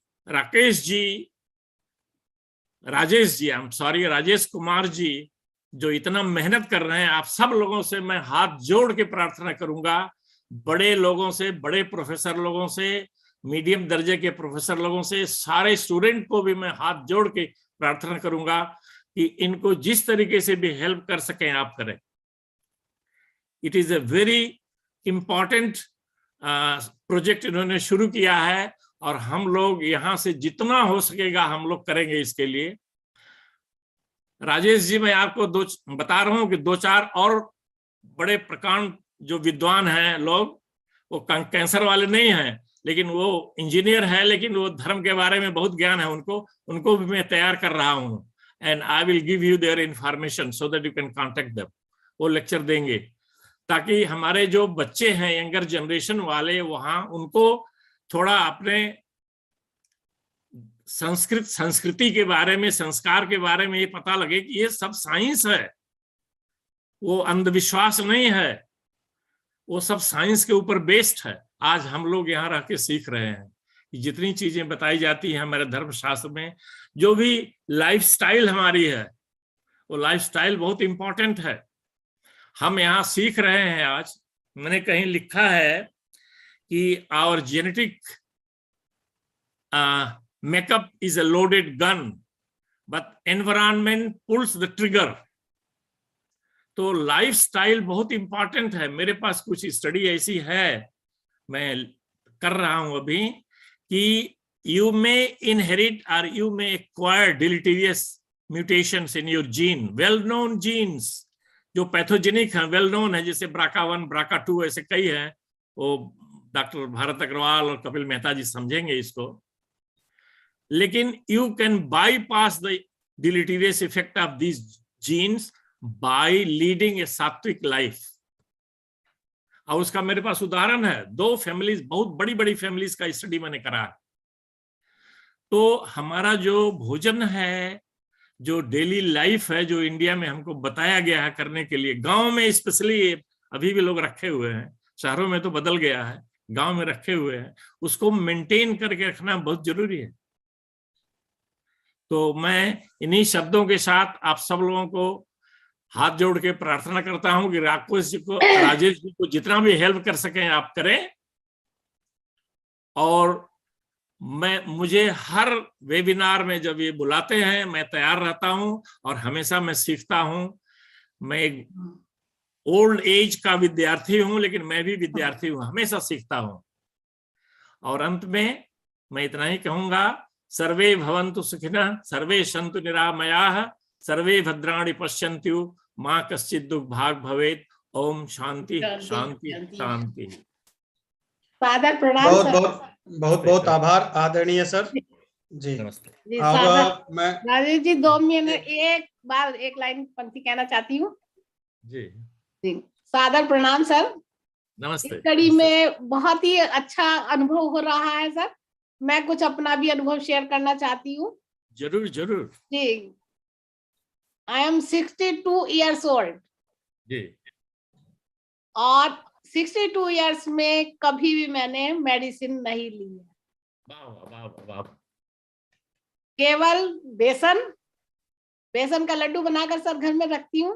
बहुत बढ़िया, मेरे मुंह में पानी आ रहा है भाई, बेसन का लड्डू तो बच्चों को भी खांसी जुकाम बुखार कुछ भी होता है, बहुत बढ़िया, तो उसी से ही सही होते हैं।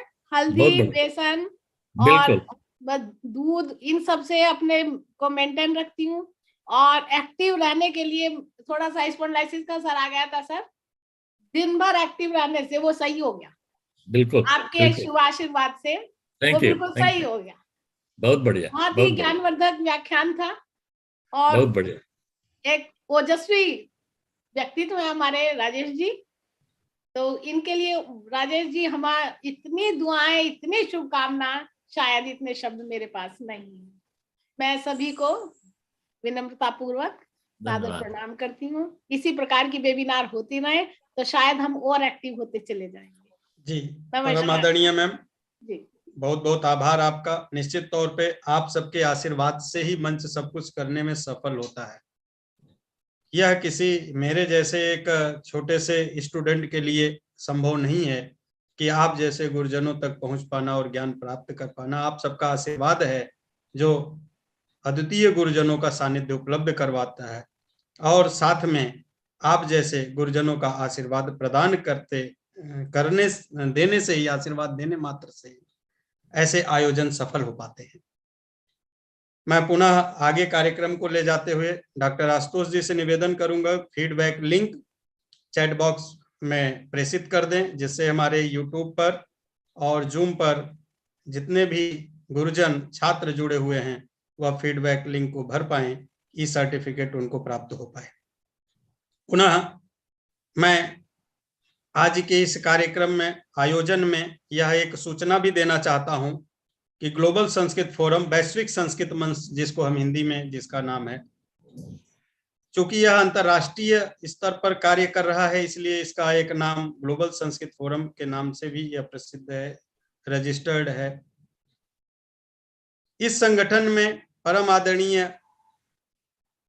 अंतरराष्ट्रीय अध्यक्ष प्रोफेसर सेन पाठक, अंतरराष्ट्रीय उपाध्यक्ष प्रोफेसर कपिल मेहता और यूएसए की धरती से अब तक जिन अद्वितीय विद्वानों का हमें सानिध्य और सहयोग प्राप्त हुआ है, ऐसे गुरुजनों का मैं पुनः धन्यवाद करता हूं।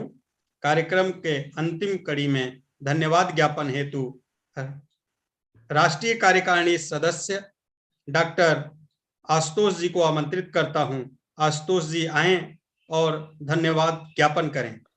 मैं बताना चाहता हूं, अंतरराष्ट्रीय अध्यक्ष, उपाध्यक्ष और जो भी गुरुजन जुड़े हुए हैं, फर्स्ट डे से आशुतोष जी का 24/7 जब भी मैं कुछ कहता हूं कि आप यह सहयोग कीजिए, वह तुरंत तैयार हो जाते हैं, बिना किसी देरी के परिवार में तत्काल ही अपना सहयोग प्रदान करने लगते हैं। ऐसे ऊर्जावान, ओजस्वी, उत्साही परम मित्र डॉक्टर आशुतोष जी को धन्यवाद ज्ञापन के लिए आमंत्रित करता हूं। धन्यवाद राजेश जी। जैसा कि हम लोग जानते ही हैं, किसी भी कार्यक्रम की सफलता के लिए सबसे ज्यादा जरूरी है, वक्ता तो चाहिए ही चाहिए, लेकिन श्रोतागण की उपस्थिति हमेशा होनी चाहिए जी। और इस कार्यक्रम में इसमें किसी प्रकार की कोई कमी नहीं है और बहुत ही उत्साह के साथ हमारे बीच आभासीय पटल पर, जूम और यूट्यूब के माध्यम से काफी सारे श्रोतागण जुड़े हैं और उत्साही के तौर पर उन्होंने अपने कमेंट्स हमारे समक्ष दिए हैं। तो सर्वप्रथम मैं उनका धन्यवाद ज्ञापित करता हूं और इस कार्यक्रम में के लिए कुशल संचालन के लिए डॉक्टर राजेश जी का भी धन्यवाद करता हूं। इस कार्यक्रम में सर्वप्रथम संस्कार वाहिनी की छात्रा परिस्मिता दास जी का हार्दिक धन्यवाद करता हूं, जिन्होंने मंगलाचरण से इसका आरंभ किया। तत्पश्चात गुवाहाटी यूनिवर्सिटी की सुश्री उपासना शर्मा जी का धन्यवाद ज्ञापित करता हूं, जिन्होंने बहुत ही मधुर वाणी में स्वागत गीत प्रस्तुत किया। हमारे अंतरराष्ट्रीय उपाध्यक्ष प्रोफेसर मेहता जी का भी हार्दिक धन्यवाद करता हूं, जिन्होंने बहुत ही संक्षेप में इस कार्यक्रम की उत्तम भूमिका को हमारे समक्ष रखा। और हमारे विशिष्ट वक्ता भूषवाल जी, जिनके विषय में जितना कहा जाए कम है। उन्होंने बहुत ही सरल भाषा में जिस संस्कृति को भारत भूल रहा है, उस संस्कृति को हमारे समक्ष रखा, क्योंकि बहुत ही साधारण सी बात है जो हमारे स्वास्थ्य को उत्तम कोटि में ले जाता है, और उस चीज को हम भूलते हुए प्रोफेसर सेन पाठक सर ने भी वही बात कही कि पिज्जा बर्गर पहली पसंद आजकल के बच्चों की है, लेकिन वो हमारे लिए कितने हानिकारक है उन्होंने कितनी सरलता से बता दिया कि जो जहां पर यह इसकी उत्पत्ति हो रही है, जहां यह उत्पादक के क्षेत्र में सबसे अग्रणी है, वहां पर इसको लोग नहीं पूछ रहे, और वह भारतीय मसालों के पीछे दीवाने हैं, तो उसके पीछे कितने रहस्य हैं। इसी क्रम में हमारे guest of honour doctor C Radhakrishna Kishore ji का भी मैं हार्दिक धन्यवाद करता हूं, जो हमें हमारे लिए उपस्थित रहते हैं। किसी भी कार्यक्रम की रूपरेखा हो, किसी भी कार्यक्रम में उद्बोधन हो, किसी भी रूप में हमारे समक्ष जुड़े रहते हैं, और इन महत्वपूर्ण लोगों का परिचय करने हेतु हिमाद्री शर्मा जी, शशि शेखर मिश्र जी और राजेश जी का मैं हार्दिक धन्यवाद करता हूं। इस कार्यक्रम को सही रूप में उपस्थित और बिना किसी व्यवधान के करने हेतु तकनीकी संयोजक डॉक्टर ब्रजेश कुमार, पीयूष पांडे जी और हमारे मीडिया संयोजक सीके शास्त्री जी, शशि शेखर मिश्र जी, जो हमेशा हमसे जुड़े रहते हैं, हमें बिना किसी व्यवधान के हमारे समक्ष इस कार्यक्रम को बाकी सभी के दृष्टि से उत्तम तरीके से प्रस्तुत करते हैं, जिससे कोई भी व्यवधान ना हो श्रोतागण और वक्ता के मध्य। तो उस हेतु मैं सभी का धन्यवाद करता हूं और हमारे मध्य उपस्थित सभी आदरणीय गुरुजनों, आदरणीय लोगों, विद्यार्थियों, प्रोफेसर और छात्रों, सभी का हार्दिक धन्यवाद करता हूं। अगर मेरे कारण किसी का कोई नाम रह गया हो तो मैं क्षमा चाहता हूं। आगे के कार्यक्रम के लिए मैं राजेश जी से निवेदन करता हूं। जी बहुत बहुत आभार आदरणीय आशुतोष जी। मैं बस कार्यक्रम हमारा समापन की तरफ है, लेकिन मैं कुछ नाम और लेना चाहूंगा जो विभिन्न प्रांतों से हमारे गुरुजन जुड़े हुए हैं हमारे बीच में, जिनका सहयोग सदैव हमें प्राप्त होता रहता है। उनके नाम के बिना यह कार्यक्रम अधूरा रहेगा, इसलिए मैं कुछ नाम लेना चाहता हूं, आशीर्वाद भी प्राप्त करना चाहता हूं जो हमारे बीच में हैं, श्रेष्ठ हैं।